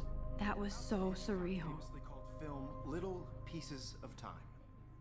But he could be talking about photography, as he likely was. Okay, I'm in class. Everything's cool. I'm okay. From light to shadow. From color to chiaroscuro. Now, can you give me an example of a photographer who perfectly captured the human condition in black I didn't and white? fall asleep, and that sure didn't feel like a dream. Bueller? Weird. Diane Arbus. There you go, Victoria. Uh, Why Arbus? Interact with Look at this surroundings. crap. How can I show this to Mr. Jefferson? I can hear the class laughing at me now. For images of hopeless faces. You feel like totally haunted by the eyes of those sad mothers and children. She saw I humanity. can't believe I still have this pencil case. And frankly, I should upgrade to the 21st century. Keep that to But yourself. I like it old school. Seriously though, I could frame any one of you in a dark corner and capture you in a moment of desperation.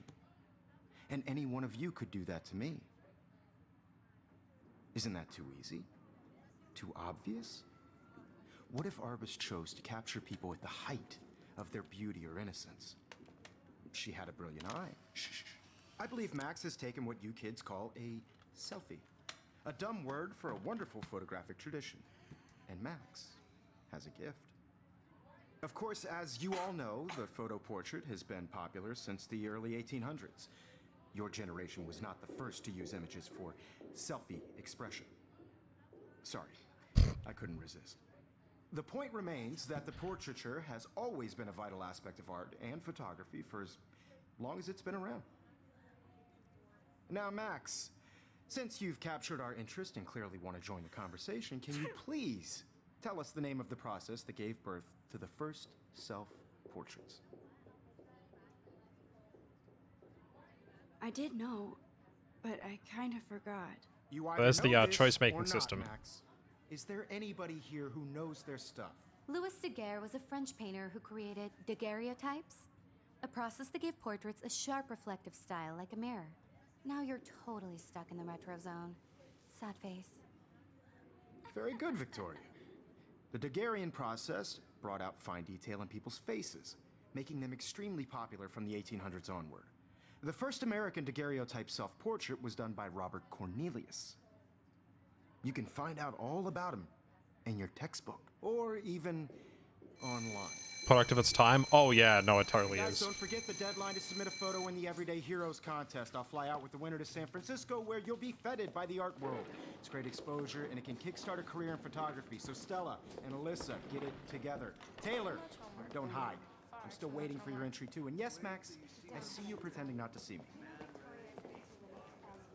So, if the game hasn't grabbed you yet, with the choice system and stuff like that, it's, Victoria doesn't waste a second kissing ass. You're submitting your photo for the competition. get you, a bit more interested, shall we? Huh. This might make a cool shot. I know, Mr. Jefferson. I just worked so hard in the shot, and I'm sure you know what it's like to be consumed by your work. I just really think Everyday Heroes is an important cultural event. So, you find all these photos and all the different episodes and stuff like that, and keep them in your journal and stuff. And then there's like different locations, there's SMS chains, characters, a lot of world building in this game, which I'm gonna skip over to get to the I the see you, hook. Max Caulfield. Don't even think about leaving here until we talk about your entry.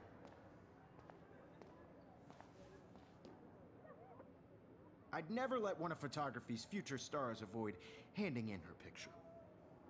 Don't know if you know this, I play a lot of VNs entirely. The Mass Effect series didn't finish Andromeda. I would not be surprised, Kai. Would this be the good point to say I've never played any of the Mass Effect games?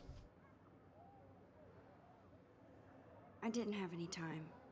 Way too much homework. Max, you're a better photographer than a liar. Now, I know it's a drag to hear some old dude lecture you, but life won't wait for you to play catch up. You're young, the world is yours, blah, blah, blah, right? But you do have a gift.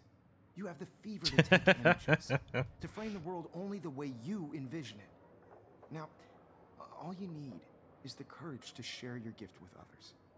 And that's what separates the artist from the amateur. Every Mass Effect game 1 month? Oh, fuck no.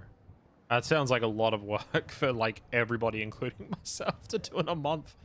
But yes, like the reason why I say if the Welcome to the real world. the choices system in this doesn't grab you necessarily, a lot of people probably don't want to play a high school girl. Not because it's a girl, but nobody wants to go back through high school again, I'm sure, right? Out in the bathroom. Splash water on my face and make sure I don't look like a total loser.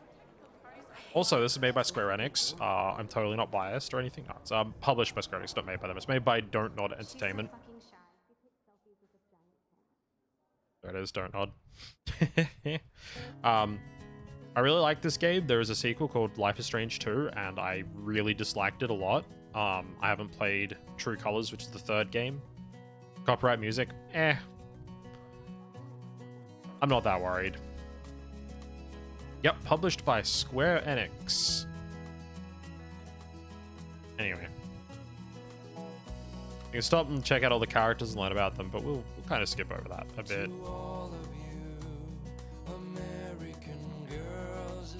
Just mute the game for a second here. Oh, it was like a massive problem for YouTubers, yeah. I don't want to lose the discussion here, shall we say. So, copyright music playing, nothing interesting. We're gonna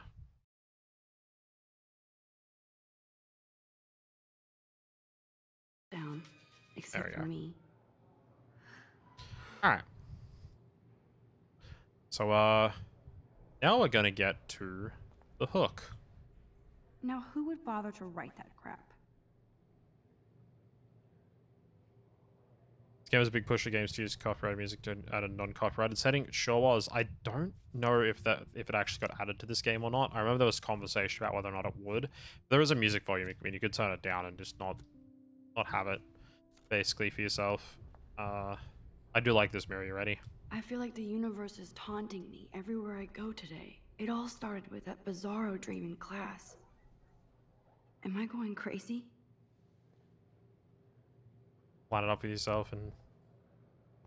Okay. Aha! Mustache and a crown. The last time I got a flu shot, I got the flu. Fuck you. Gives you an idea of the writing. Anyway, they can't all be winners. Drama club for the book club is held by this really cool guy. That's fair.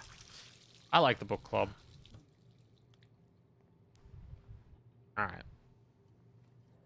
Just relax. Stop torturing yourself. You have a gift. Fuck it.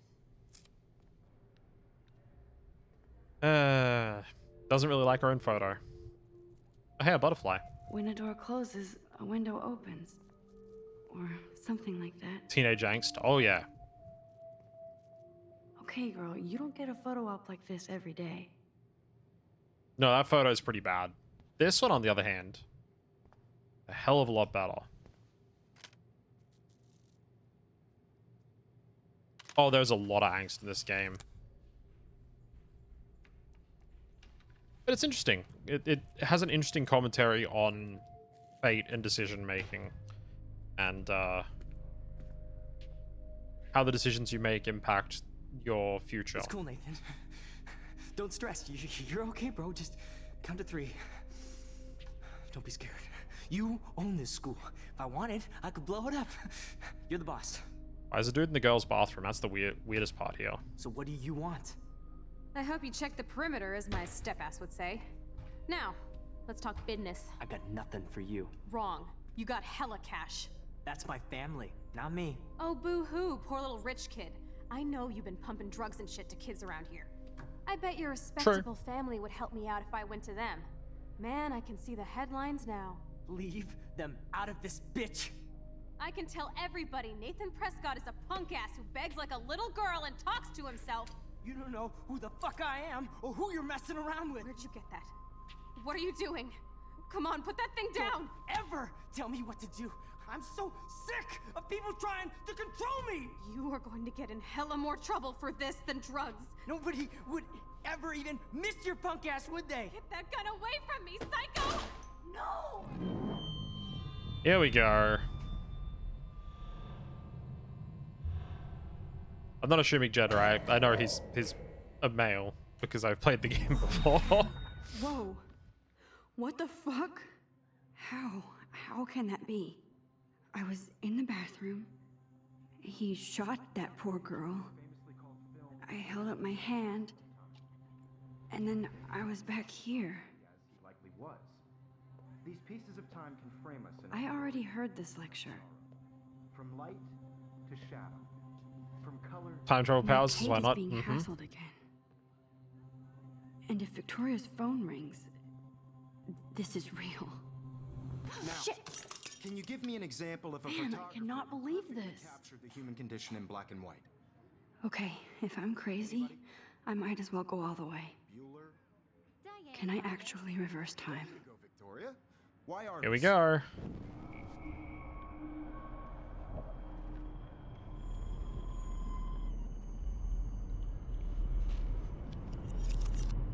I did Now, it. Can you give I me an actually example did of it. a photographer who perfectly I'm a captured the human condition time in black and machine. white? Anybody?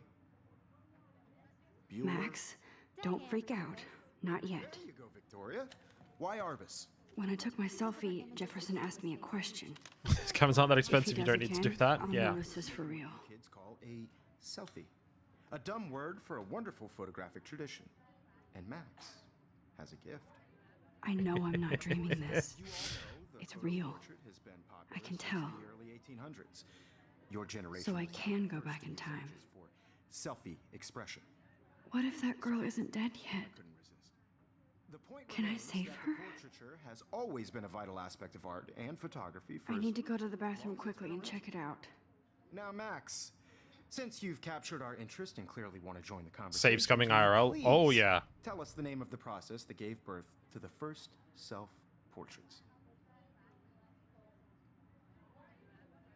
I'm sorry, but I really have to use the bathroom. Nice try, Max. But you're not going to get away that easy. We can talk more after class. Is there anybody Oh here who shit. knows their stuff? Jefferson wants to keep me after Louis Daguerre class. was a French painter And I need time to I save wish the I had that girl. ability. Oh yeah. A process that gave portraits a sharp reflective style like a mirror. Now you're totally stuck in the retro zone. Sad face. Very good, Victoria. What if I rewind The again Daguerrean and give process him the right brought out answer? fine detail in people's faces. Speaking of saves coming in real life,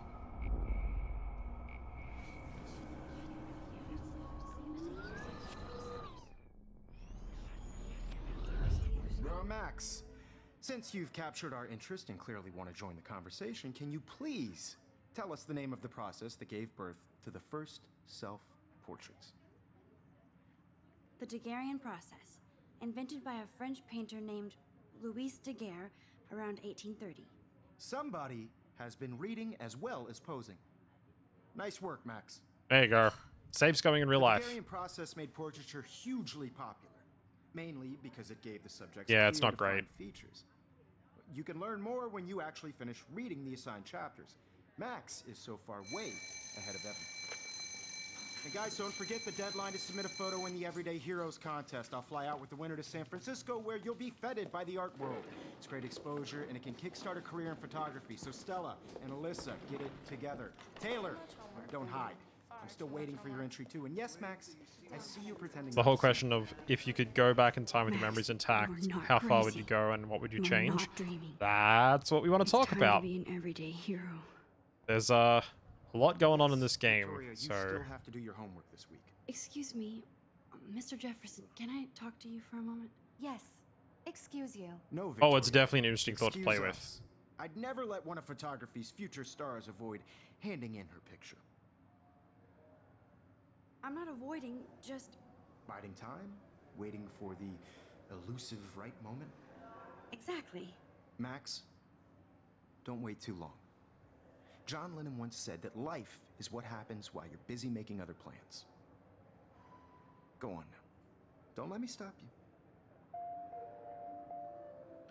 So yeah, you can quickly rewind to undo your last action. But I don't want to do that. Game wants you to do its tutorial, but yeah. Yeah, Excuse me, never It let skipped one the, of decision. photography's I'm on top of it. I think John Lennon once said that life is what happens while you're busy making other plans. Max, you're on fire today. All Go the about right that too. answers. Good. It's a lot I wanted to change for what Make they sure you chose to make it finish never meet working Kelly on it for by example. Would it be worth it? No. I Exactly. have faith in you. Yeah. So, let's go and complete the hook. I hope I have enough time to get to the bathroom. Please, please. I can't tell anybody. They'll think I'm crazy. Skipping over a lot of environmental storytelling here that you can check out for yourself if you decide to play the game for the book club this month. But Okay, Max, retrace here we go. every step. I washed my face. I shredded my photo. Then the butterfly flew in. And I took a photo. has been bought and installed. Hell yeah. I think you'll really like it. Them out of this bitch. I can tell everybody Nathan Prescott is a punk ass who begs like a little girl and talks to himself. You don't know who the fuck I am or who you're messing around with. Where'd you get that? What are you doing? Don't Come on, put that thing ever down! Tell me what to do. Wowzer, it's... Sick. I need a hammer to break it open. Control me. You are going to get in hella more trouble for this than drugs. Nobody would ever even miss your punk ass, would they? Get that gun away from me, psycho! Holy shit, I can't let this happen. If I can reverse time again, I can help her. You are going to get in hella more trouble for this than drugs. There we No go. way. Don't ever touch me again, freak!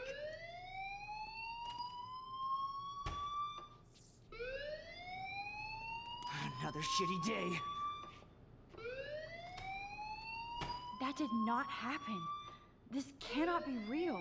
Oh, it's real, I Max. just Don't you saw worry a about girl that. get shot and then saved her. What the fuck is going on? Do not freak out. Oh, I'd be freaking out by now already. Hey, do you hear that fire alarm? That means you should be outside. I had to use the bathroom. Girls always use that excuse. Excuse for what? For whatever you're up to, your face is covered in guilt. The alarm tripped me out. Then trip on out of here, Missy. Or are you hiding something? Huh? Thank you, Mr. Madsen. The situation is under control. There's no emergency here. Leave Miss Caulfield alone, and please turn off that alarm since that's your job.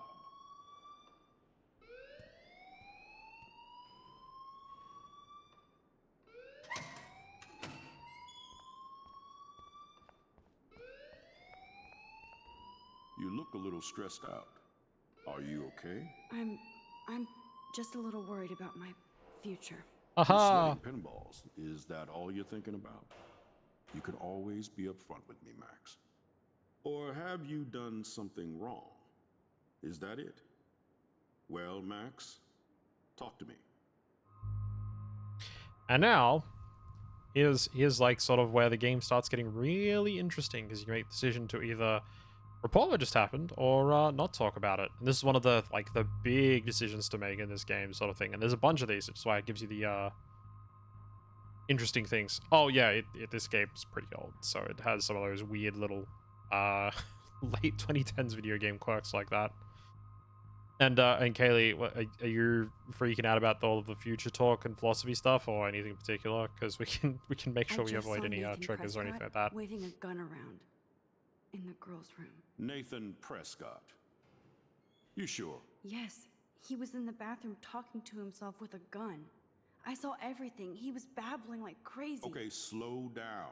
Slow down. So now you saw this without him seeing you. I was hiding behind a stall. I have the right to be there. It's the girls' room. I know. I just want to be completely clear what happened. Mr. Prescott happens to be from the town's most distinguished family, and one of Blackwell's most honored students. So it's hard for me to see him brandishing a weapon in the girls' bathroom. So what happened next? Then he left. I ran out here wondering what to do. That's completely fair, Are you Kaylee. gonna bust him? This is a serious charge. I'll look into the matter personally. Thank you for bringing it to my attention. That's it? Oh yeah, it definitely After did, what I Kai. told We'll you? continue this discussion later in my office. Please go outside with the rest of your class now, Miss Caulfield. Of course this academic drone won't do anything, since the Prescott family owns Blackwell now. It is very Should I similar to the rewind and Telltale. change my It's similar story? sort of time period. And so you saw there was the butterfly, and you can rewind and see what the other option does, and then make your choice. And then once you leave the area, you're locked in.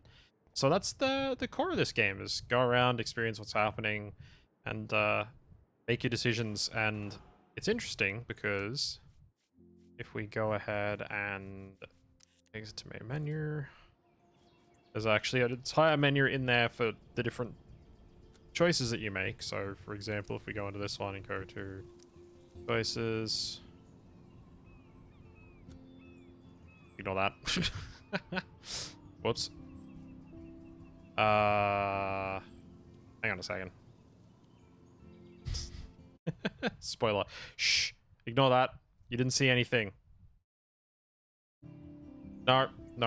Nobody saw anything. Don't worry about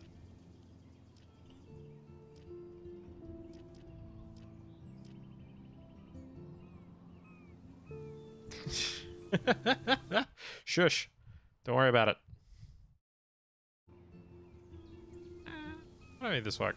I can't make this work particularly well. Never mind. That was... You know what? No better example that we do some of this stuff on the fly.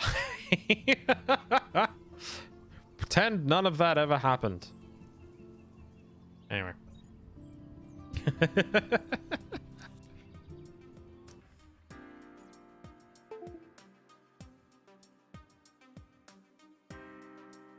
Yeah, appreciate it. I go back in time for that. God, I wish. Yeah, Telltale's games were before these by a big chunk. But yes, so that's maybe that. That's that's the next month's game. So Life is Strange. If you feel like playing it, give it a go. Kaylee did mention trigger warnings for this game. I think kind of discusses it on the store page in Steam. I'm just double checking that now. If it does not, I will give a quick rundown myself. Yeah, trigger warnings, obviously, as you would have seen, for like firearms, violence, blood, you know, death and stuff like that. Also some for other very adult themed stuff. Not that there's necessarily any, like, nudity or anything like that in the game, but, you know, like violent crime, I guess is probably the easiest way to put it. Obviously, like, we watched someone get shot and essentially murdered, so that kind of gives you an idea of the tone of what's happening and stuff like that. So if any of that might turn you off playing it, yeah, just maybe avoid it in general. I wonder if there is a... You know what, I've always wanted this. Maybe a list for each episode. Is there actually in Steam? That's the question. Trigger warnings, that is. I figure that's what you were getting at, yeah. Let's have a look. Yeah. Yeah, I was about to say, I'm not sure if it's actually on the store page in Steam necessarily, because episode 1 doesn't necessarily list it. Maybe it does for the later ones. Let me just check. Also, the first episode is free if you wanted to give it a shot and see what you think of it.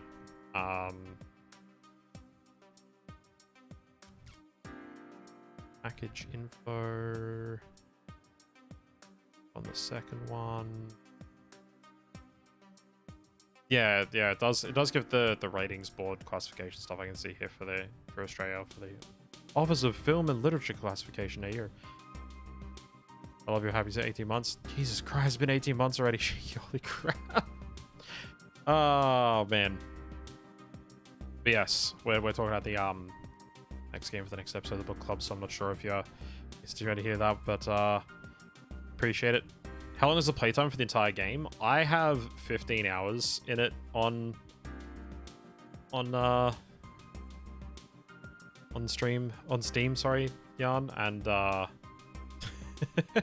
that is for me to play through it twice. So let me just check here. How long to beat? Same as Talos. Yeah, I didn't want to pick two particularly long games up front sort of thing.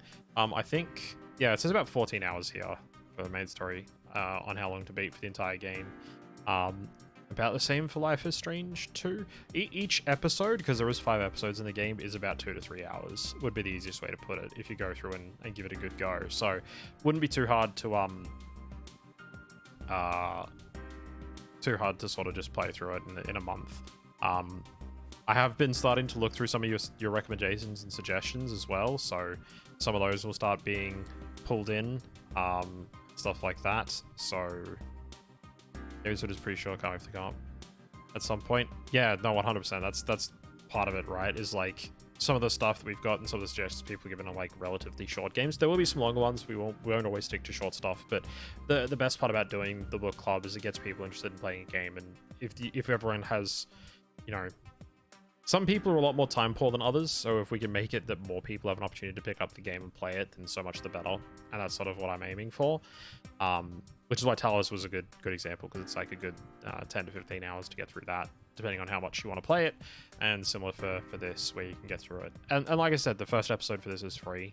It does cover some dark materials and stuff like that, you know, violence and you know, that sort of thing.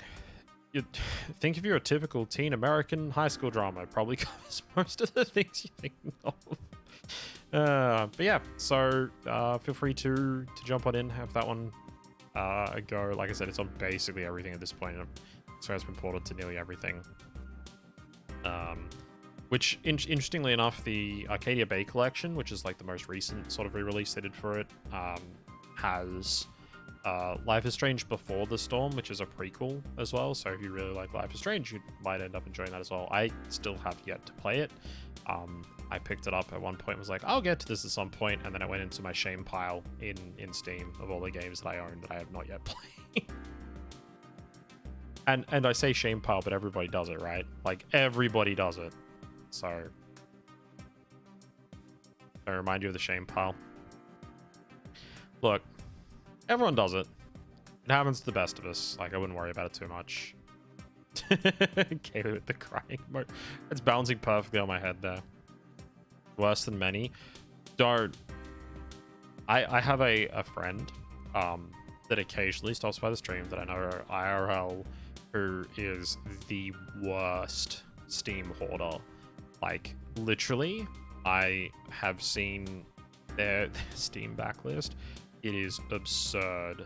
Like, a lot of people probably don't know this, but if you are in Steam and you go to your Steam profile and you look at your level for your Steam profile, because there's like a level there that you've got sort of thing, that's based on how many games you've played and how many achievements you've got, and sorry, how many games you've bought and how many achievements you've got and stuff like that. So when you see people with absurdly high levels in Steam, it means that they have played a lot of games to get a lot of achievements, or they've bought a lot of games. It's also based on trading cards as well, yeah. So one of my friends has a legitimately absurd level in Steam because they buy everything. And I mean, they buy like everything when it comes out. And I see the level sometimes and I'm just like, oh no, your shame pile must be massive, right? Like, actually legitimately absurdly huge. But yes, anyway, let's not necessarily get into that. Level 24, I'm level 44, but I do have a lot of trading cards. I've bought a lot of trading cards and done a lot of stuff. Look, until you're level 100 plus, like my friend, don't worry about it too much. Like, legitimately don't worry about it. I have a lot of trading cards because I used to get the badges and stuff for my profile. Kai, you're 53, you're higher than me, which is fine. But yeah, a friend of mine is 104, and another friend of mine's 122. But yes, so yeah, you can have like a massive shame pile in Steam at different times. But yeah, I have a bunch of level 5 badges from different games I've played over the time on Steam, which I have like my badge thing on my Steam profile. Anyway, we're getting so thoroughly off topic. Yes, so themes for next month's book club. So for the month of February, going through till the end of March, is we're going to talk about fate, decision making, and how all that factors in, and the concept of time travel, and how that affects the decisions you make and what you would actually do in certain situations. Because the interesting part about it, and you'll see this as you play through the game, and you would have noticed there, you can rewind time multiple times until you make a decision on some stuff. And some things like tearing up the photo, or, taking a photo with your camera and stuff like that, some things seem to be required to always happen. So even if you can change the past, present, and future by rewinding time and changing your actions, is there still some things that are predetermined to happen? Keep that in mind as you play through the game if you decide to, or just if you're interested in joining the discussion, you can always go watch a Let's Play or read up on the game and stuff like that. More than welcome to do that if you don't feel like it's a game you'll be able to necessarily stomach, or if it's something you've watched a Let's Play of before in the past, more than welcome to sort of just refresh your memory and jump in for the discussion at the end of next month. And I'll be looking at some of the submissions we've had in Discord. If you're not in the Discord, you'd like to make a submission to the Video Game Book Club, there is a channel, !Discord in the chat to bring up a link to get in there. And that is going to be it for this evening. I'm going to find someone to raid and wrap up a little bit early. I figured this would be a bit of a shorter stream today, which is good. I got a massive day of quests tomorrow that I'm not looking forward to. But, that's sort of life, right? Sometimes it's just how it is. Thank you for the stream, Abby. Thanks for having me too. Not a problem at all, Mars. I am so glad that you picked up the game and had such a blast with it. I'm so glad that Jan picked up the game and enjoyed it as well.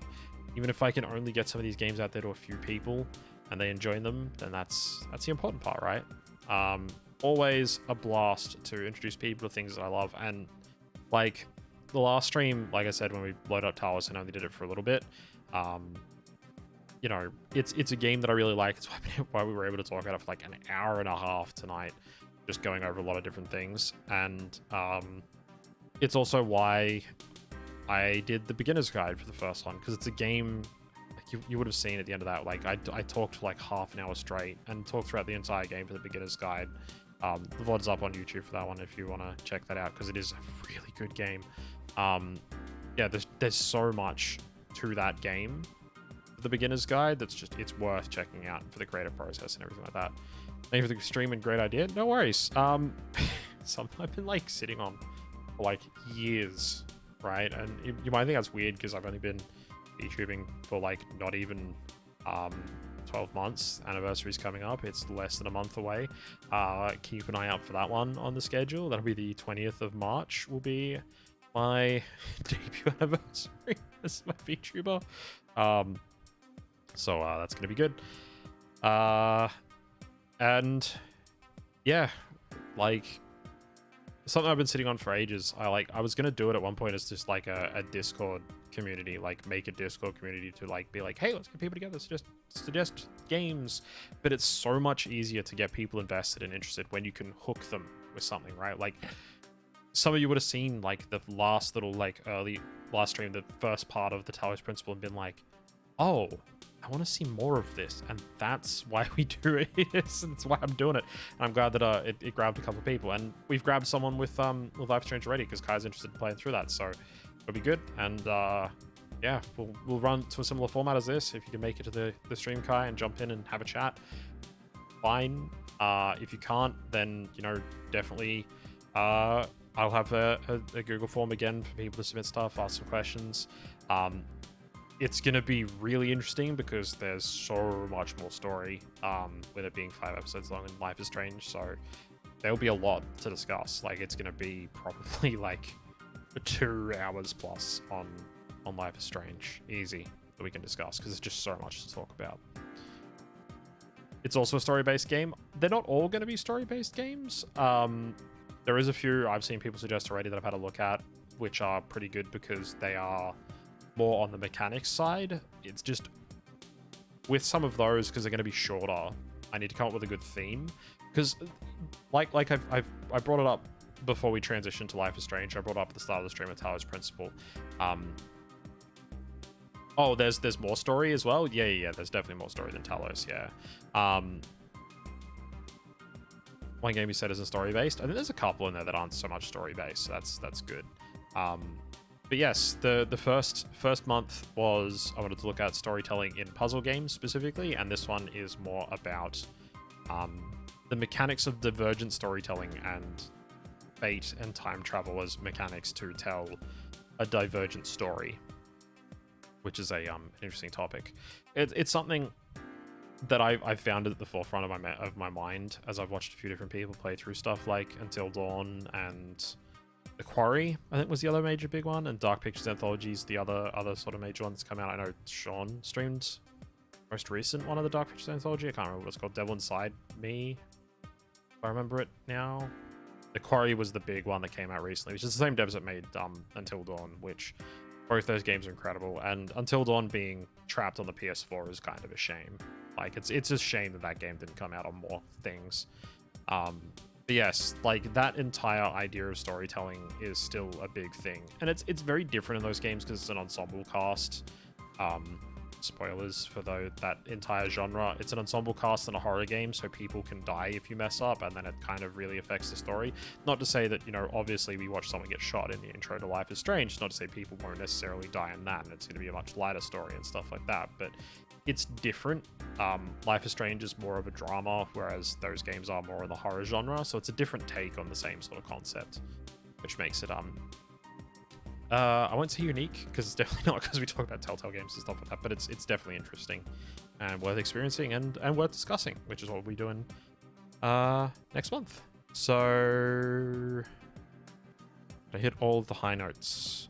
What I wanted to cover about wrapping up the stream. Real behind the curtain moment here where I'm like talking to myself, being like, did I talk about everything I wanted to talk about? We talked about Talos Principle, I talked about Life is Strange, we talked about how we wanted to get people into that, we talked about the theme for next month, so I'm framing you guys to go in with the right sort of thing, especially if you're going to take notes. It's definitely good to take notes. I'm going to have a notepad. I didn't necessarily need to for Talos because I played through it again some point last year. I forget. It wasn't that long ago. I had to just go and refresh my memory and read a few things on it. I was like, oh yeah, there we go. Same with the beginner's guide. This is sort of more memory refresh. I was playing through it actively before talking about it, which makes it good. But yeah, so I'll be taking a lot of notes for Life is Strange. There'll be a lot more to discuss there. Rest of the week. Schedule has 3 more days on it. We've got Wednesday, Thursday, Friday. Thursday is unlikely to happen, but I wanted to put it on the schedule just because I'm falling so far behind in Persona 1 to get that done by now, basically. I'm gonna do a bit of off stream for that because we did lose an entire hour last time I streamed it, so I just want to catch myself up a bit and get a bit ahead of where we're at because it was just like grinding. It's gonna be boring as hell. So I'll do that off stream before Wednesday, so that'll probably be my tomorrow night. So even though I'm not streaming, I'm going to be doing stream prep. And then Thursday may or may not happen. It's more likely that it won't, just to give everyone a heads up. I'll kind of mention that again on Wednesday, but they're both Persona streams for those 2 days, so if it doesn't happen, we're not missing out on a huge amount, I hope, but we'll keep working it out. We'll get through that. Move on to Persona 2, and then I'll get stuck in Persona 3 and not finish all the Persona games by the end of the year and have to go into next year, which is what HJ is just now teasing me about. Thank you. You're a good friend.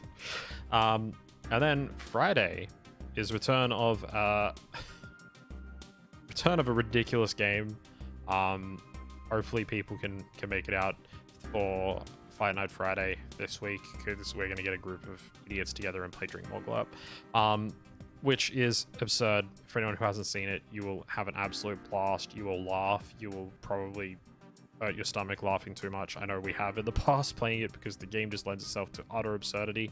And that's going to be a bigger group than usual for Fight Night Friday, because I've got a few people lined up. It's going to be like 6-7 people for that one. So Dream Mogul Up, loser of each calories drink. Yeah, probably. I know most of the people I have involved will probably be drinking anyway, so that's going to be good fun. But yeah, that's it for the rest of the week. Thank you all for being here. Thank you for anyone who's resubbed. Thank you again. Massive, massive thank you to both Mars and Jan for being so game, jumping in, having a chat on stream. I know both of you have been on my stream before, but it's different when it's about something like this and all the rest of it. So yeah, seriously, thank you both for being game and joining in, because this doesn't work as a video game book club if we don't have a club, if we don't have multiple people jumping in and trying it out. So really appreciate it. Let's find someone to raid, and I can get out of here, get some rest out of my massive day tomorrow. Who's streaming? Who can we raid? We got Ben's doing Genshin. A few people doing some stuff. You know what? Let's raid into someone a little bit different that we don't normally raid into, but another great VTuber.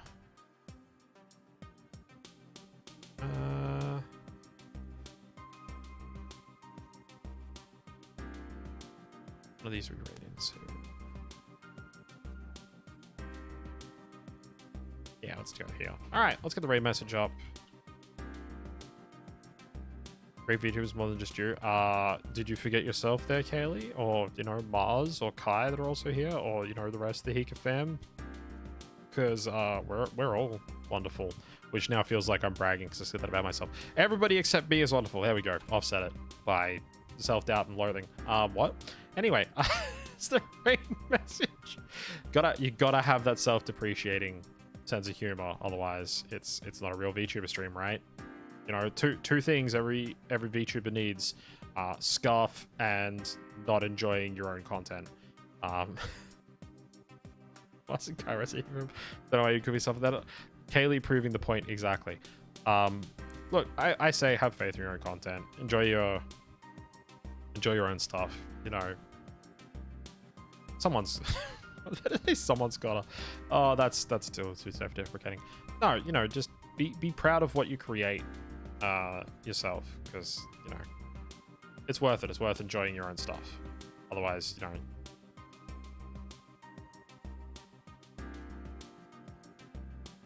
What's the point?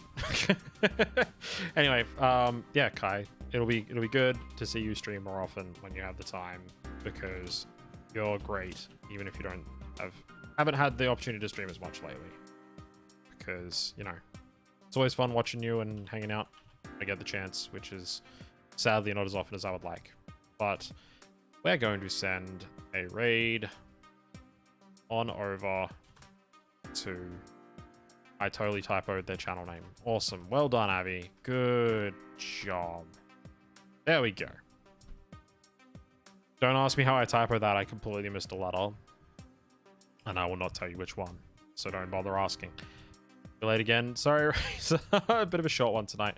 But the VOD will be going up on YouTube if you're interested in checking it out. We did the second episode of the Video Game Book Club, talk about the Talos principle set up for the next month stream for the Video Game Book Club. So you got a month to finish the game we're going to be playing, which is all of the first Life is Strange game, all 5 episodes, !Discord if you want to jump in the Discord and join the conversation, see some more stuff about what's going on with that for the next stream.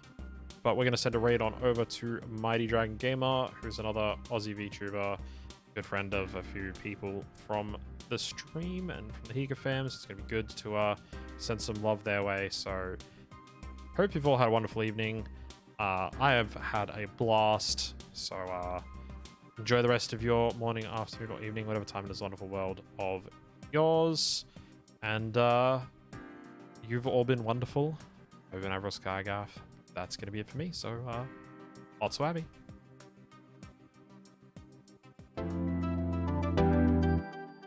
I'd hope a friend of yours as well, Kaylee.